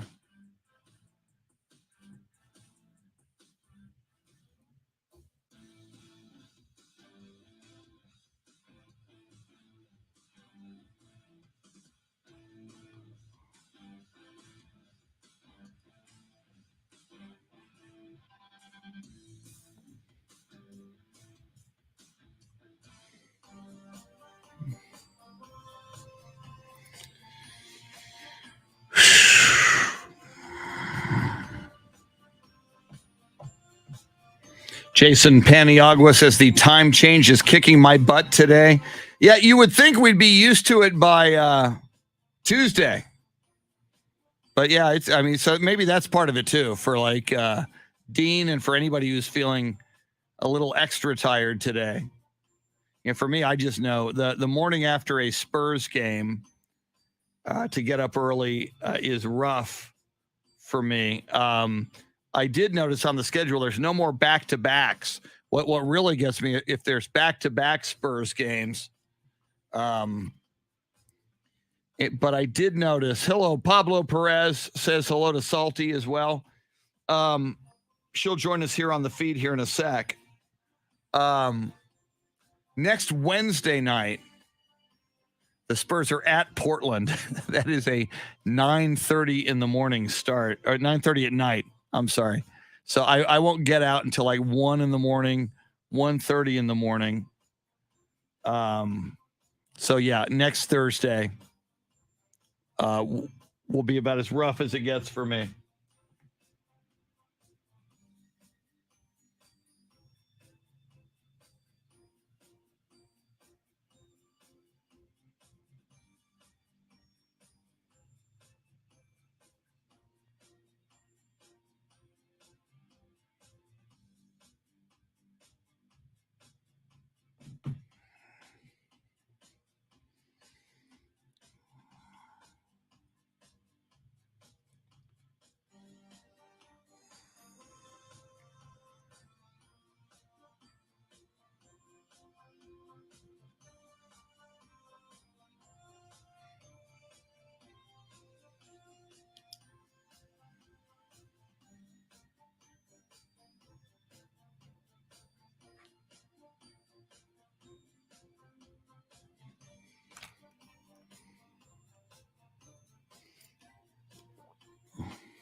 Thank you, Amber. And I have your question. Will Mike Taylor eat at Torchy's before flying home? Sam Tobias, 9:30 in the morning sounds like a terrible basketball game. Let's see if see if we have talking going on between Jeremy. I don't see his lips moving. There's always the chance. Yep, Mike Taylor did not pick up. I'll try again in a sec. Yeah, try. Did you leave a message for him? No, I'll do that again. Yeah, try again. All right. Mike Taylor not answering the call. Here we come.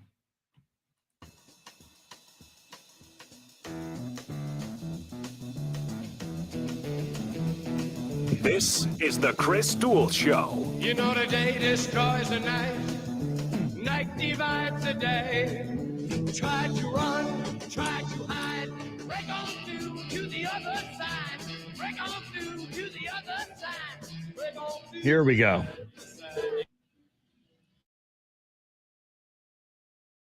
Now, Chris Duel.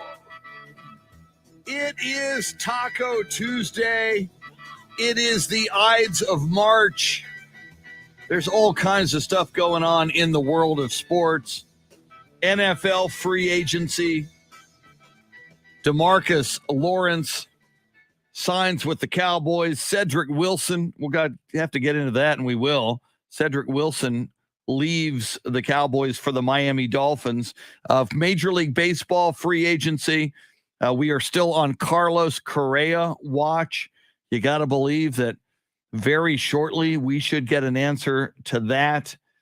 We've been talking NBA as well. Last night, Karl Anthony Towns absolutely goes off on the San Antonio Spurs for 60 points, the second highest point total the Spurs have allowed ever, dating back to when James Harden, we were just talking about James Harden. James Harden once laid 61 points on the San Antonio Spurs.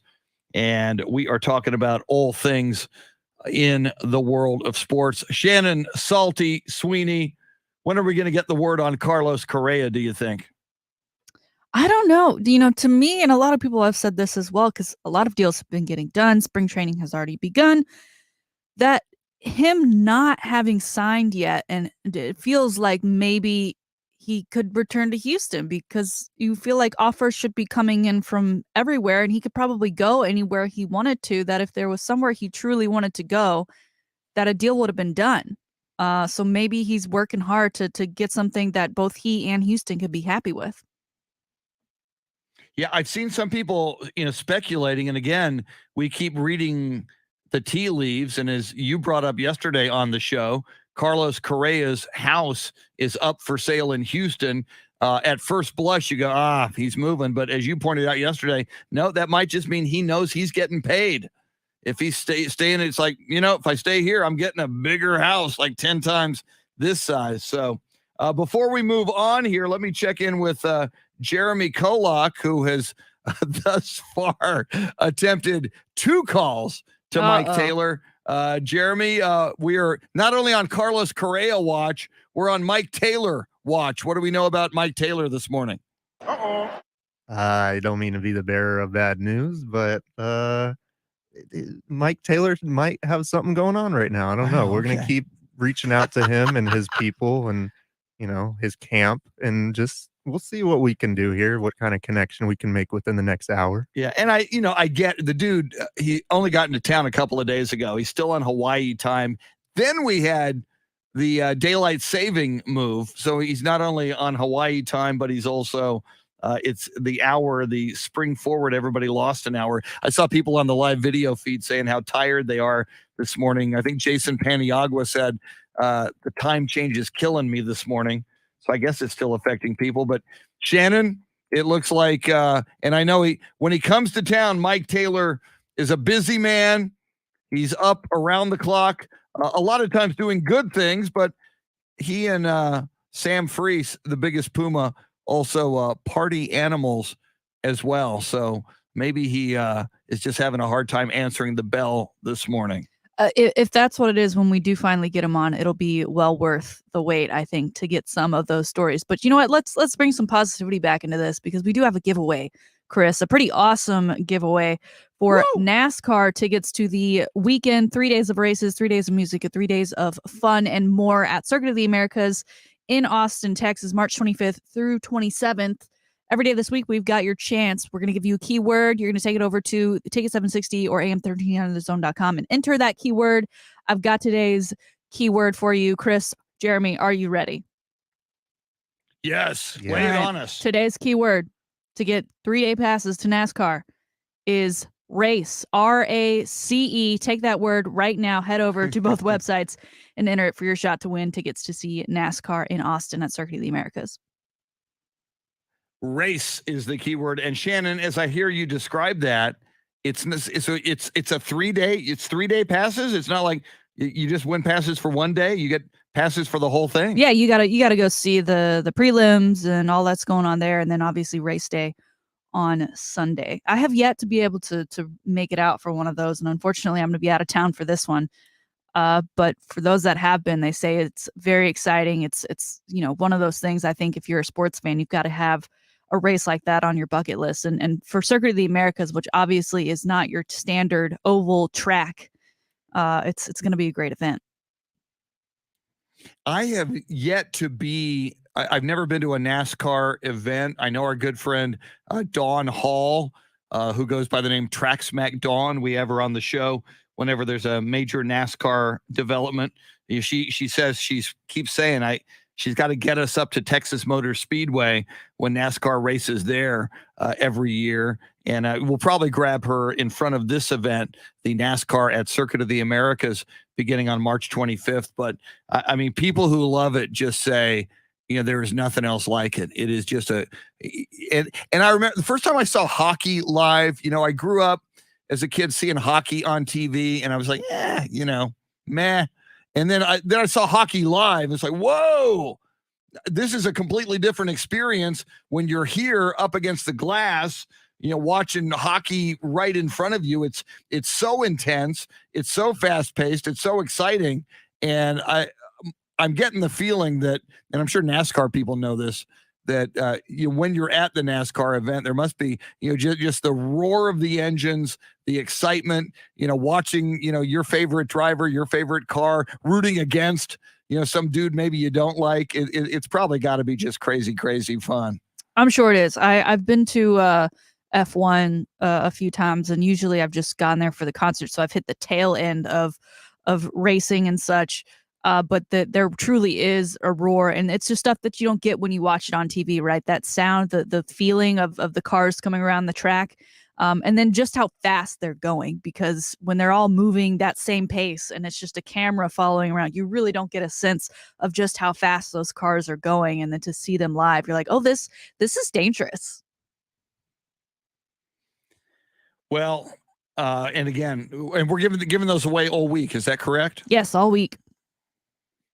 Very cool. So if you don't win the tickets today, you got 3 more shots. You got Wednesday, Thursday, and Friday. Back to the NFL for a moment. We talked about the Dallas Cowboys signing and extending DeMarcus Lawrence, which seemed to be in jeopardy for a while. Now other Dallas Cowboys news by subtraction. Yesterday, of course, we knew about the Amari Cooper deal. He goes to Cleveland, where who knows, maybe Deshaun Watson might be throwing him the football later this coming season. But another big piece of news was Cedric Wilson, who was really looking like a guy who had a future with the Dallas Cowboys. It might have been one of those cases, Shannon, where he was just too good last season. So apparently he went and got paid. Cedric Wilson signs with the Miami Dolphins. So you look at that Dallas Cowboys wide receiver core that seemed to have so much depth a year ago. Now we lose Amari Cooper. Now we lose Cedric Wilson. Obviously, the Cowboys just signed Michael Gallup to a new contract, so much is expected of him. Your marquee receiver, of course, now CD Lamb. But you got to believe the Dallas Cowboys are in the market in the draft and possibly in free agency for wide receivers to fill out that wide receiving core. I'm not considering this a huge hit for the Dallas Cowboys, considering just how many wide receivers are out there and will be in the draft. I mean, we talked about the combine and how wide receivers were running, it seemed like, faster than ever on that 40 time. So I think you'll be able to replace him pretty easily. I don't want to take away anything that he did for the Cowboys. And last year was a standout year for him compared to others, in that he did have double the targets.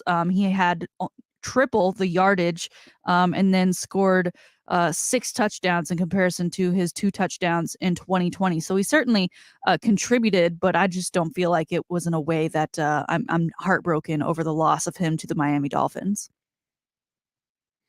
Yeah, and Shannon, we brought this up. Now we've got not 1, but 2 Dallas Cowboys wide receivers gone. Right. Amari Cooper and Cedric Wilson. Antonio Brown is out there. Nope. And Antonio Brown has said, Jerry Jones, pay attention to me. Jerry Jones, I would like to be a Dallas Cowboy. No. Antonio, and given all the bad publicity the Dallas Cowboys have with the cheerleader payoff, and now Jerry Jones maybe, being a baby daddy. I don't know.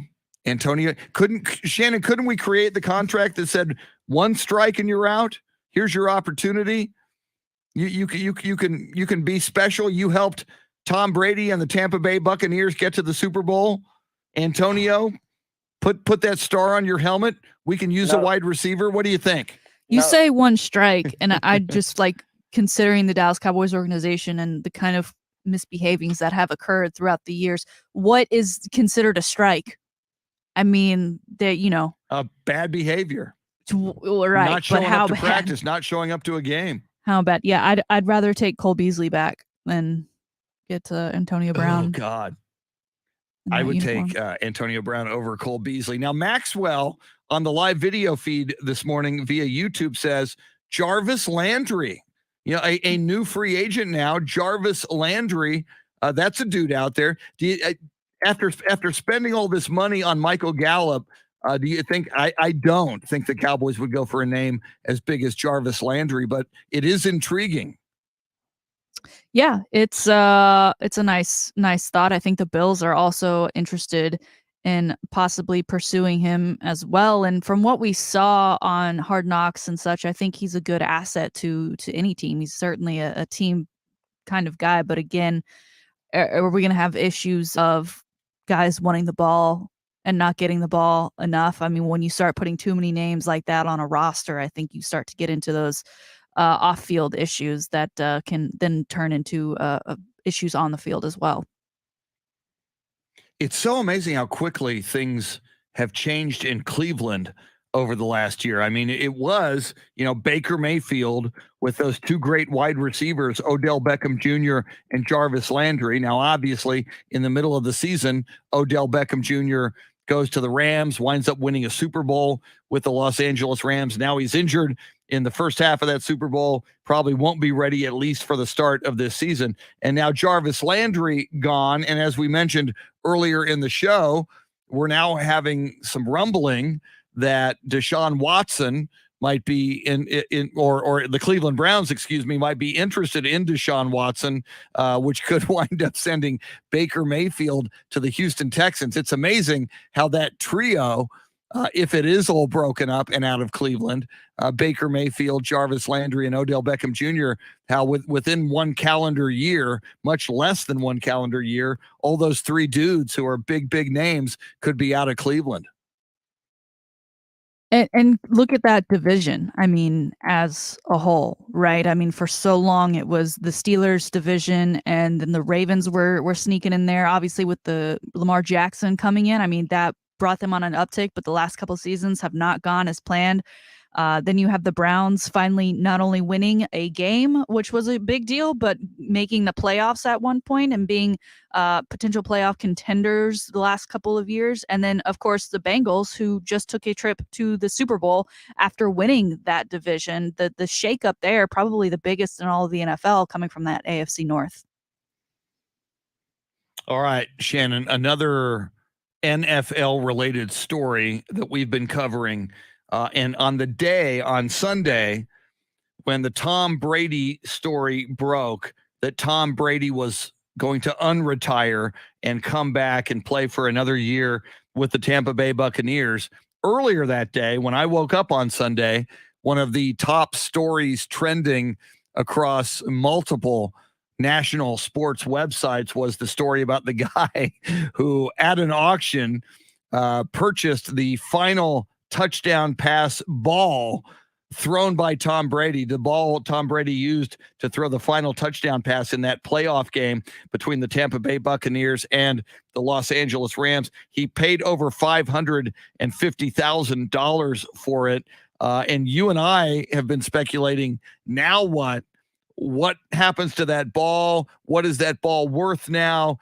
We now have some new information on that football that was for a while the last touchdown pass thrown by Tom Brady. Well, as a reminder, that final quote unquote touchdown pass from Tom Brady, the guy who received it from Mike Evans consigned it. He listed it to start at $100,000 with the thought that it would maybe sell for over $1 million. It ends up selling for $518,000, which is not anything to scoff at. But now there's an expert out there, an auctioneer, and a guy who looks at items and gives them value, I guess a little bit like a Pawn Star kind of thing. $50,000 is what that ball is apparently worth now, which to me is obviously compared to what was paid for, like what? But as just a ball, that is still a lot of money. And he's still, obviously it's still a touchdown pass thrown by Tom Brady and Mike Evans, a pretty big name in the league as well, and it's from a big time game in that NFC divisional round. So I get that, but my goodness, what a drop off from what that ball originally sold for just days ago. Well, and we've got breaking news. Is Mike Taylor on the phone line there, Jeremy? He is. Ladies and gentlemen, boys and girls, we've been waiting for him, and he has arisen on this Ides of March. The mayor of sports, the leader of Thunderdome, Mike Taylor. How you doing this morning, man? Dude, I'm so sorry. I never, ever sleep this late. Never. It's so strange. Sorry. Well, no, and I was just saying, not only did you come and you probably your body clock is still on Hawaii, but then there was a time change where you and everybody else lost another hour. So that has really messed me up big time. But again, that's not an excuse.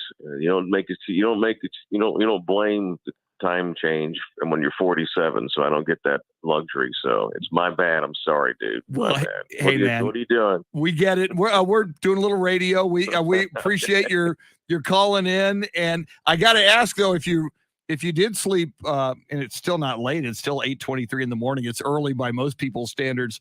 What'd you do last night? I saw you leave the studio with Big Puma after the game. Did you guys go do anything exciting? No, we just went and sat and drank beer all night. It wasn't really exciting.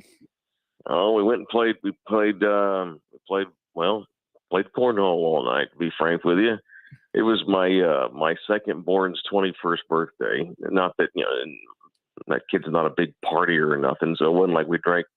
I mean, my kid didn't drink all night. Dad drank all night and celebrated the birthday. And I'm not. I mean, I get drunk, but I don't know. We just went out and just wound up coming back to Puma's house, and that dude plays video games, man. And they bust out these video games, and he's just sitting there playing video games. And I just sat there and we talked and chatted. And you know what I did? The last thing I did at 2:00 in the morning, I was budgeting my money.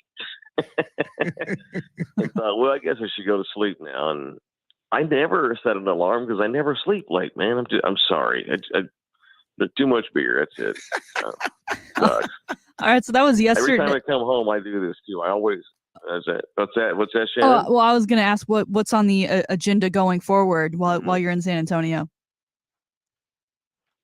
Oh well, I need to get my ass out of bed because I have a client meeting in like an hour and a half. So it's just so uncharacteristic. But I'm going to go hang out with some clients today, and then I'm going to go up to Ken's 5 in San Antonio because they're going to do something with me, and then have lunch with my kid before they have to get back up to Fort Worth where they live, and then I'm going to get ready for a show. And then tonight we'll do a Thunderdome Live on the YouTube channel. So work will keep me sober today. I've got lots to do that is actually work related, so I'll act like a human being and a grown up today.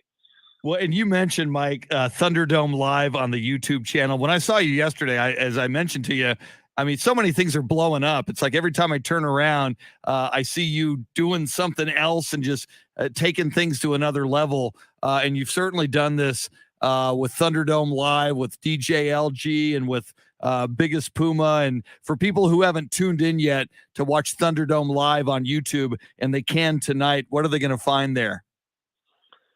Basically our show on television, I mean, I try to get more guests to participate in this because it's visual, I suppose. And it's like we sit there for an hour without taking a break, so it's cool to have someone come on rather than just watch us sit there and shoot the breeze for an hour straight with no breaks, So we try to have a guest on here and there, and we're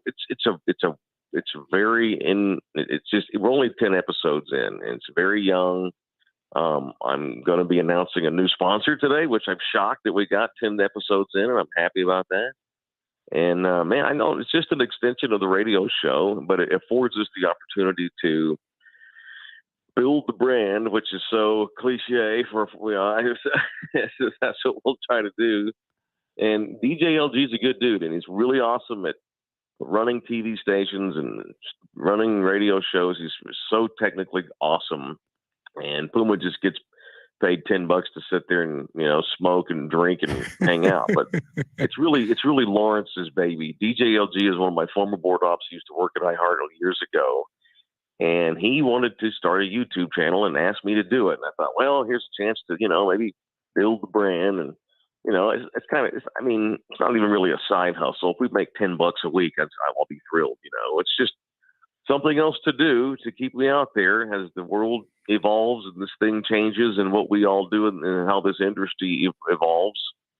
I guess if you're not building, you're falling, I guess. I don't know. I'm always paranoid about getting fired. So I'm just trying to keep my name out there, and if this thing, because this thing doesn't have to necessarily be local either.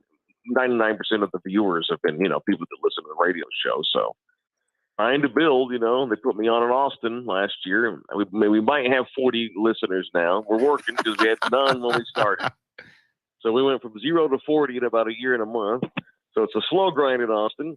But I've got a little bit of a monster in San Antonio to help me out. So Thunderdome's been good. They've supported the TV show, and eventually we'd like to turn it into a full-blown, to put episodes, to make a season and go make a reality show and put a bunch of other videos on there too. We just want to have a content channel that's us sitting around doing radio on TV. But it might be me doing stuff, or me and Lawrence going on a trip, or me in Hawaii doing stuff. It's just trying to be a proper influencer, Chris. Well, you've got the face for it, that's for sure, Mike. Everyone loves the face. We've got a great photo up on our video feed of you this morning with some blanket or a scarf of some sort. Now you are so great at creating content and specifically when it comes to punishments from Bet, and it is now March Madness. I'm not sure if you've created a bracket yet or if you even have a favorite to win the tournament, but will there be a contest between you and Biggest Puma, and are we going to come up with a fantastic punishment that we'll get to witness? Yes, and I don't know what that punishment's going to be yet, so I need excuses to talk sports, Shannon. So the tournament's a good one, but I need a bet to go along with it to make me motivated, we'll have a thing. Actually, what is today? Tuesday? Yeah, so tomorrow we'll do a segment on picks, and we'll come up with some stupid shenanigan that the loser has to do. The winners of our bets never get anything. It's basically about public humiliation because we're attention whores, and we'll do what we can to get attention, even if it means embarrass ourselves publicly. So yes, we'll have something. Mike Taylor, the mayor of sports, joining us. Be sure to catch him in the afternoons from 4 to 7, including this afternoon, and Thunderdome Live tonight on YouTube. Mike, got a question from one of our viewers, and I know a regular listener to your show as well. Amber wants to know, will Mike go eat at Torchy's Tacos before flying home? The people want to know. It's not in the plans right now. People think that I'm in bed with Torchies. All I said was years ago that it was decent. I like it. It's good. And it is good. And anyone that says it's not good is a liar. No, I've never said it was better than all the taquerias, I've never said it was the greatest taco joint in the planet. I said it's really good. I'm proud of it. It's Austin based, it's Austin owned, and it's ran by Texans, man. And it's decent. It's not terrible. It's good. It's a chain now. It used to be just by itself over there, but now there's 30 of them, and they're getting ready to expand out of the state. It's Austinites never bitch about Torchies. It's San Antonians get all butthurt about my affinity for Torchies.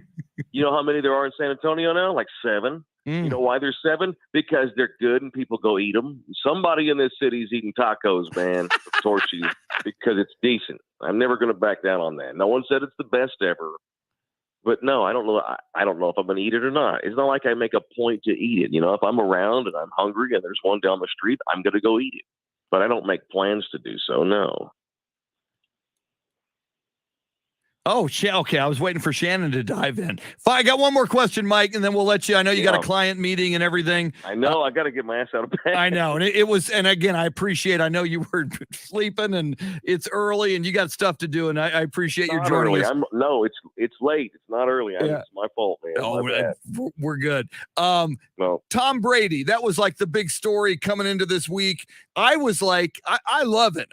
Because I'm an old man, it's nice to see a fellow old man performing at such a high level. So when he came back, it was like Christmas morning to me. And I came in here yesterday. And I'm like, isn't this great, Shannon, Jeremy? And they're both like, no.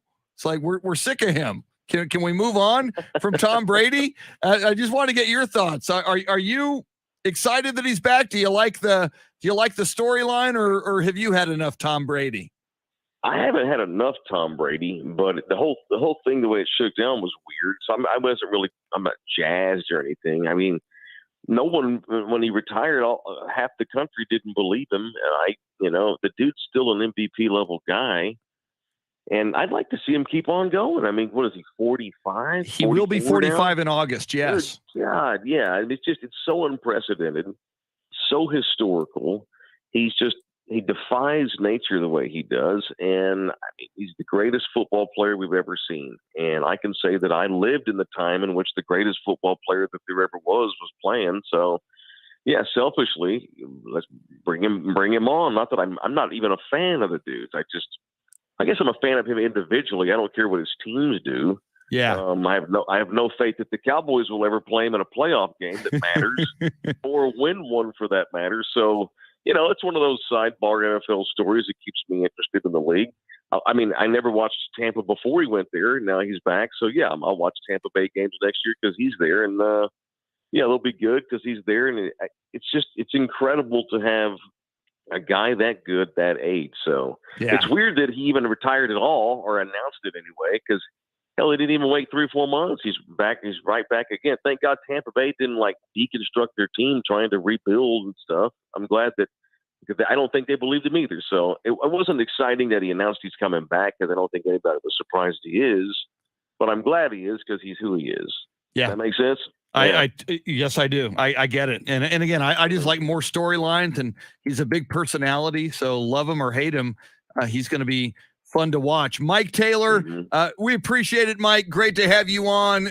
Congratulations on just everything that's blowing up. I just love seeing you not only expand the way you are, but you're always, again, on this trip, you're doing so many great things for the community, from your barbecue to, the combine you just had, to the Salvation Army. And you're doing big things, and you're helping people, and you're using your platform for good, which is so, so cool, man. Have a great morning. We'll be listening at 4:00 this afternoon and tuning in tonight to Thunderdome Live on YouTube, man. Thanks for taking the time. We appreciate it. Thank you, guys. I'm sorry again. I appreciate it very much. We appreciate you, man. Thanks so much. Mike Taylor, 4:00 this afternoon. Tune in, Biggest Puma and Company. We're going to take a quick break, and then we'll talk a little bit, among other things. Shannon has seen episode 2 of Winning Time, all about that Lakers drama on HBO and HBO Max. I got to watch it today, so we'll get a preview from Shannon coming right up. She's Shannon Salty Sweeney, Jeremy KOLOK making the show go. It's the Chris Duel Show.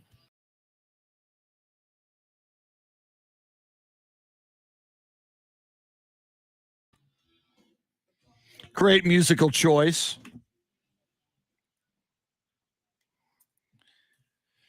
All right. Mike Taylor made it in.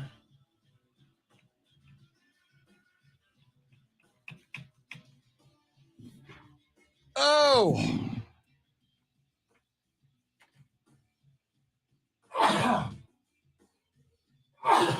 Excuse me.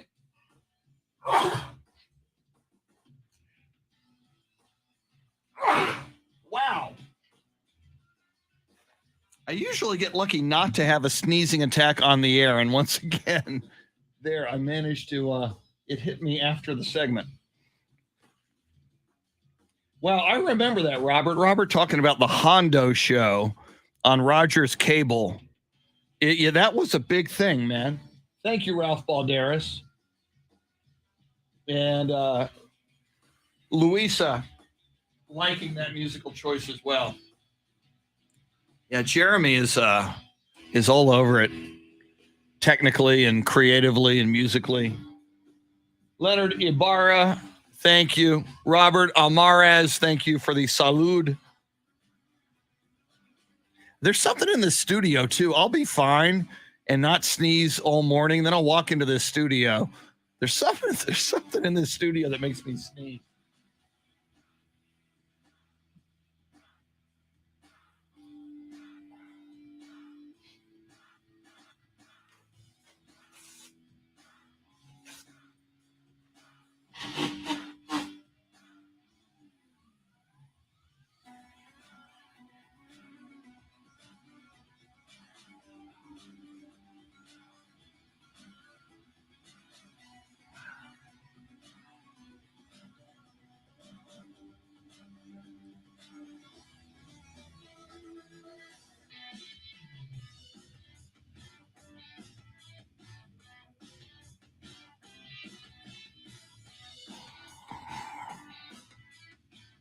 So my car is having issues. I had to have my wife drive me this morning. I tried to talk her out of it. I said, hey, that's 4:30 in the morning. You don't want to be driving me at 4:30 in the morning. She insisted. I said, I will Uber. I will Uber to and from work. Don't worry about it. She insisted on getting up and driving me to work. So, but now she's an attorney. So she's down at the courthouse this morning. So I will be Ubering home today. So I get to enjoy the Uber. Thank God for Uber. I'm a big fan of the Uber. Although somebody said to me yesterday when I told them that I'm Ubering, apparently Uber is adding surcharges for gas prices, I guess. And I get that. The Uber drivers, it's costing them more money to do that. And I still don't think Uber drivers make nearly as much as they should. I mean, I know a few of them, and it's not as lucrative for them as you might think. Yeah, Dean Stone says, I haven't seen a taxi in forever. I do know there is one taxi company, though, in San Antonio that I could always it was like the phone number was 222-2222, which is easy to remember. So if I have any issue with my Uber this morning, I'll be driving 222. I'll be calling 222-2222.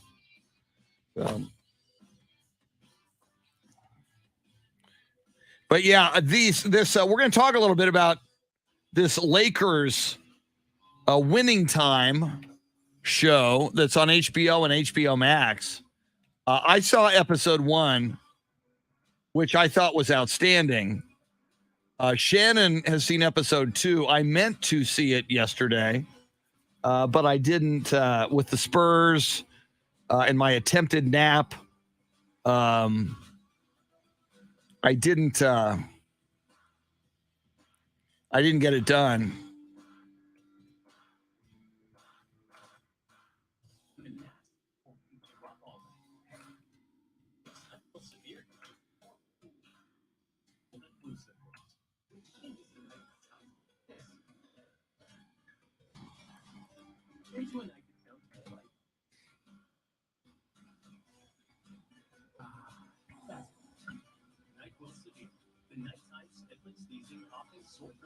See, I haven't used, and it's right next to us. Use the Via Depot by the station. Yeah, Jason, and I know from that Via Depot, and it's right next to a Stone Oak Parkway and 281. I know it's like gets you straight downtown quickly.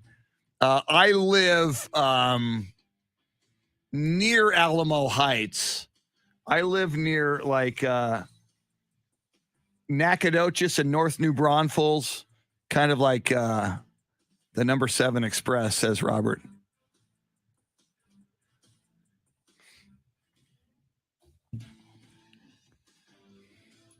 So yeah, if I have any issue with the I don't even know, like, I haven't ridden a bus in so long.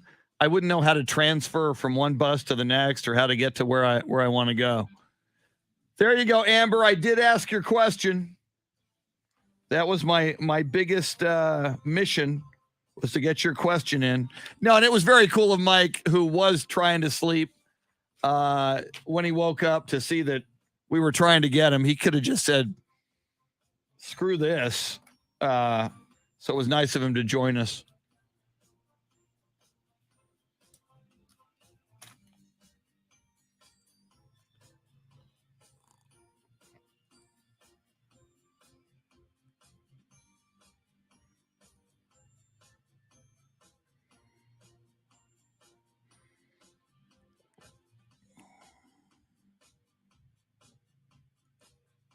Well, this we went late with Mike, so this will be a little abbreviated.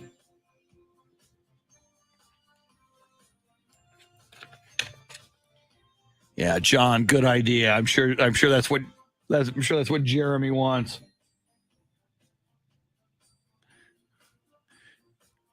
I want Jeremy to get home and go to sleep as soon as he can. And that's what I'm doing. As soon as I get home, I'm going to sleep. And then I'm going to wake up and I'm going to watch Winning Time, The Rise of the Lakers Dynasty.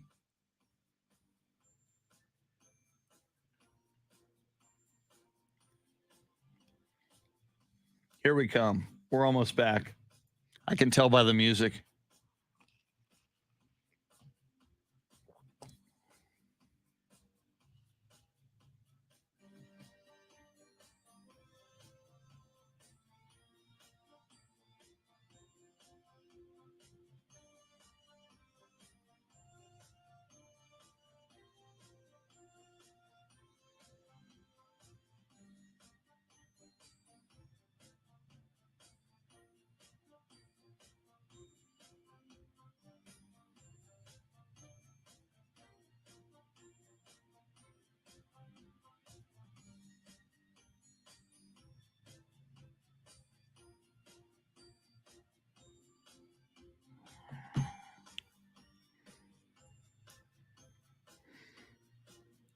Wow. Look at Jeremy there with F the NCAA.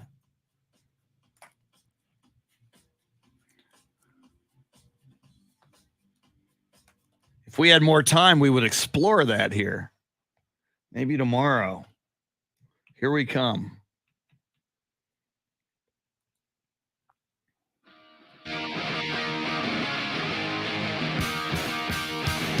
Back to the with Shannon Salty Sweeney. Welcome back.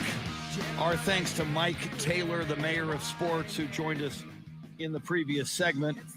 Tune in 4 o'clock this afternoon to the Mike Taylor Show. Mike, biggest Puma, Sam Freese, always highly entertaining and enlightening. Shannon, you had told me yesterday you have seen episode 2 now.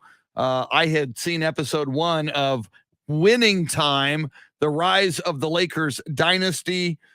I meant to watch it last night. Time got away from me. I had the Spurs broadcast. So today I plan on watching episode 2. You and I both really liked episode 1. Will I be happy with episode 2? Were you happy with episode 2 of Winning Time? Episode 1 got me hooked. So I'm in it for the season. Episode 2, not nearly as exciting. A bit of psychological warfare, I say, was much about episode 2. A little less action involved. But one of the things I asked you, because I wasn't, around for when all of this was taking place, was Jerry West really that kind of mean, just angry, impulsive kind of guy? Because, what you figure, the person who is the logo of a league is, generally likable, but he was not made to be likable in episode 1. And you mentioned that he had a pretty rough upbringing, and the start of episode 2 shed some light on that upbringing. And we got a lot more deeper insight into kind of his mindset of where he was at the time when the Lakers went on to draft Magic Johnson. And then we got some insight into, I believe his name is Red Auerbach, who was the owner of the time of the Boston Celtics, who had the Lakers number. And he was not kind to Dr. Buss when he took over the Lakers. He tried to kind of play him as the new guy. Buss saw right through it. They had an exchanging of words, and a war has been waged between these two. So I'm excited about it going forward. Episode 2, like I said, not nearly as exciting as the first one. I feel like it was more of a foundation episode before they could keep things moving. But I still very much enjoy the show. Yeah, I can't wait to see it. It's really good. Shannon and I recommend it. It's on HBO and HBO Max. And as you bring up Red Auerbach, I'll never forget, when the ABA and the NBA was merging, Red Auerbach did not want those ABA teams in the NBA. He fought tooth and nail, did everything he could, and he wielded he was like the Jerry Jones of the NBA at the time. He wielded a lot of power And then there was a conspiracy theory once the Spurs, the Denver Nuggets, the Indiana Pacers, and the New York Nets got into the NBA, but they had to go to New Jersey because you had the New York Knicks, and they said, nope, you can't be the New York Nets anymore. You can be the New Jersey Nets. There was a conspiracy theory that Red Auerbach and the NBA would never let an ABA team, former ABA team, win the NBA finals or even get there. That they're the refs would keep them out because they were like the new kids on the block and nobody wanted any part of them.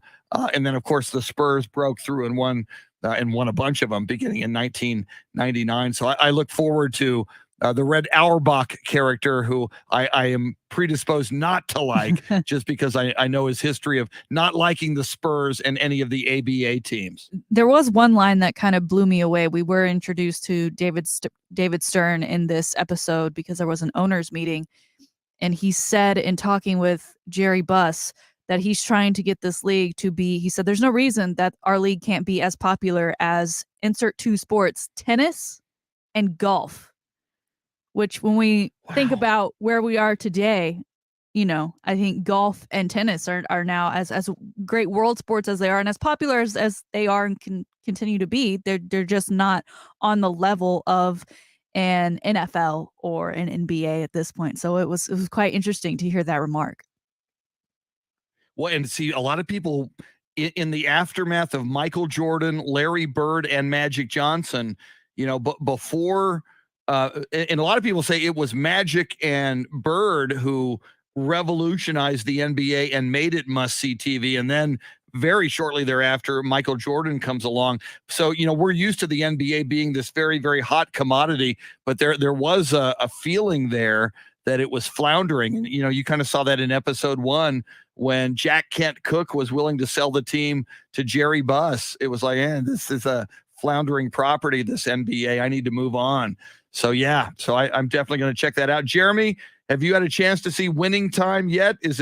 Are you going to access that somehow coming up? Yeah, I watched episode 1, but I'm with you. I'm behind. I need to see the second one, and I've been trying to avoid the Winning Time talk yesterday and today because I can't get enough of it. I'm excited for episode 2, and now that Shannon says that we get David Stern in episode 2, I can't wait. Yeah, I'm very excited. And I'm noticing, and I know we're running out of time, Jeremy, but on the live video feed, maybe we'll get into this tomorrow. You've got some angst about Oklahoma State being the first program in NCAA history to get a postseason ban without committing one of the 5 major infractions.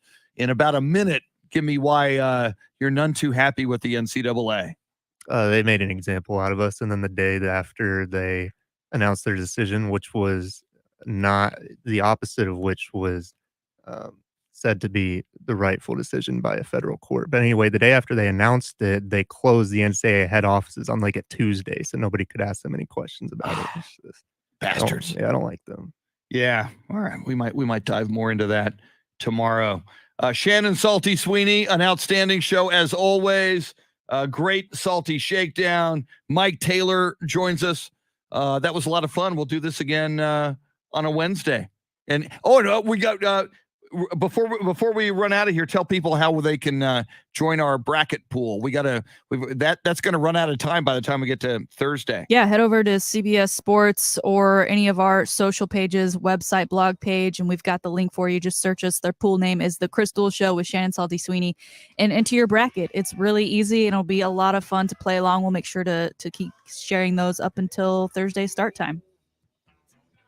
And we'll come up with something for the winner. We don't know yet, but we'll come up with something. Maybe a trip to LaGrange. I don't know. Jeremy KOLOK, excellent as always. I hope you get over the NCAA. Yeah, hatred. it's just fresh right now with the tournament, but we're all right. I get it. Yeah, all right. I'm going to go take a nap, and I'm going to watch Winning Time. Shannon, have yourself a great Taco Tuesday, and beware the Ides of March, please. Thank you, sir. All right. It's the Ides of March. Watch out for those Romans, man, especially if they've got swords. All right. Thanks to Mike Taylor. Listen to him at 4. We will see you tomorrow. Adios, amigos.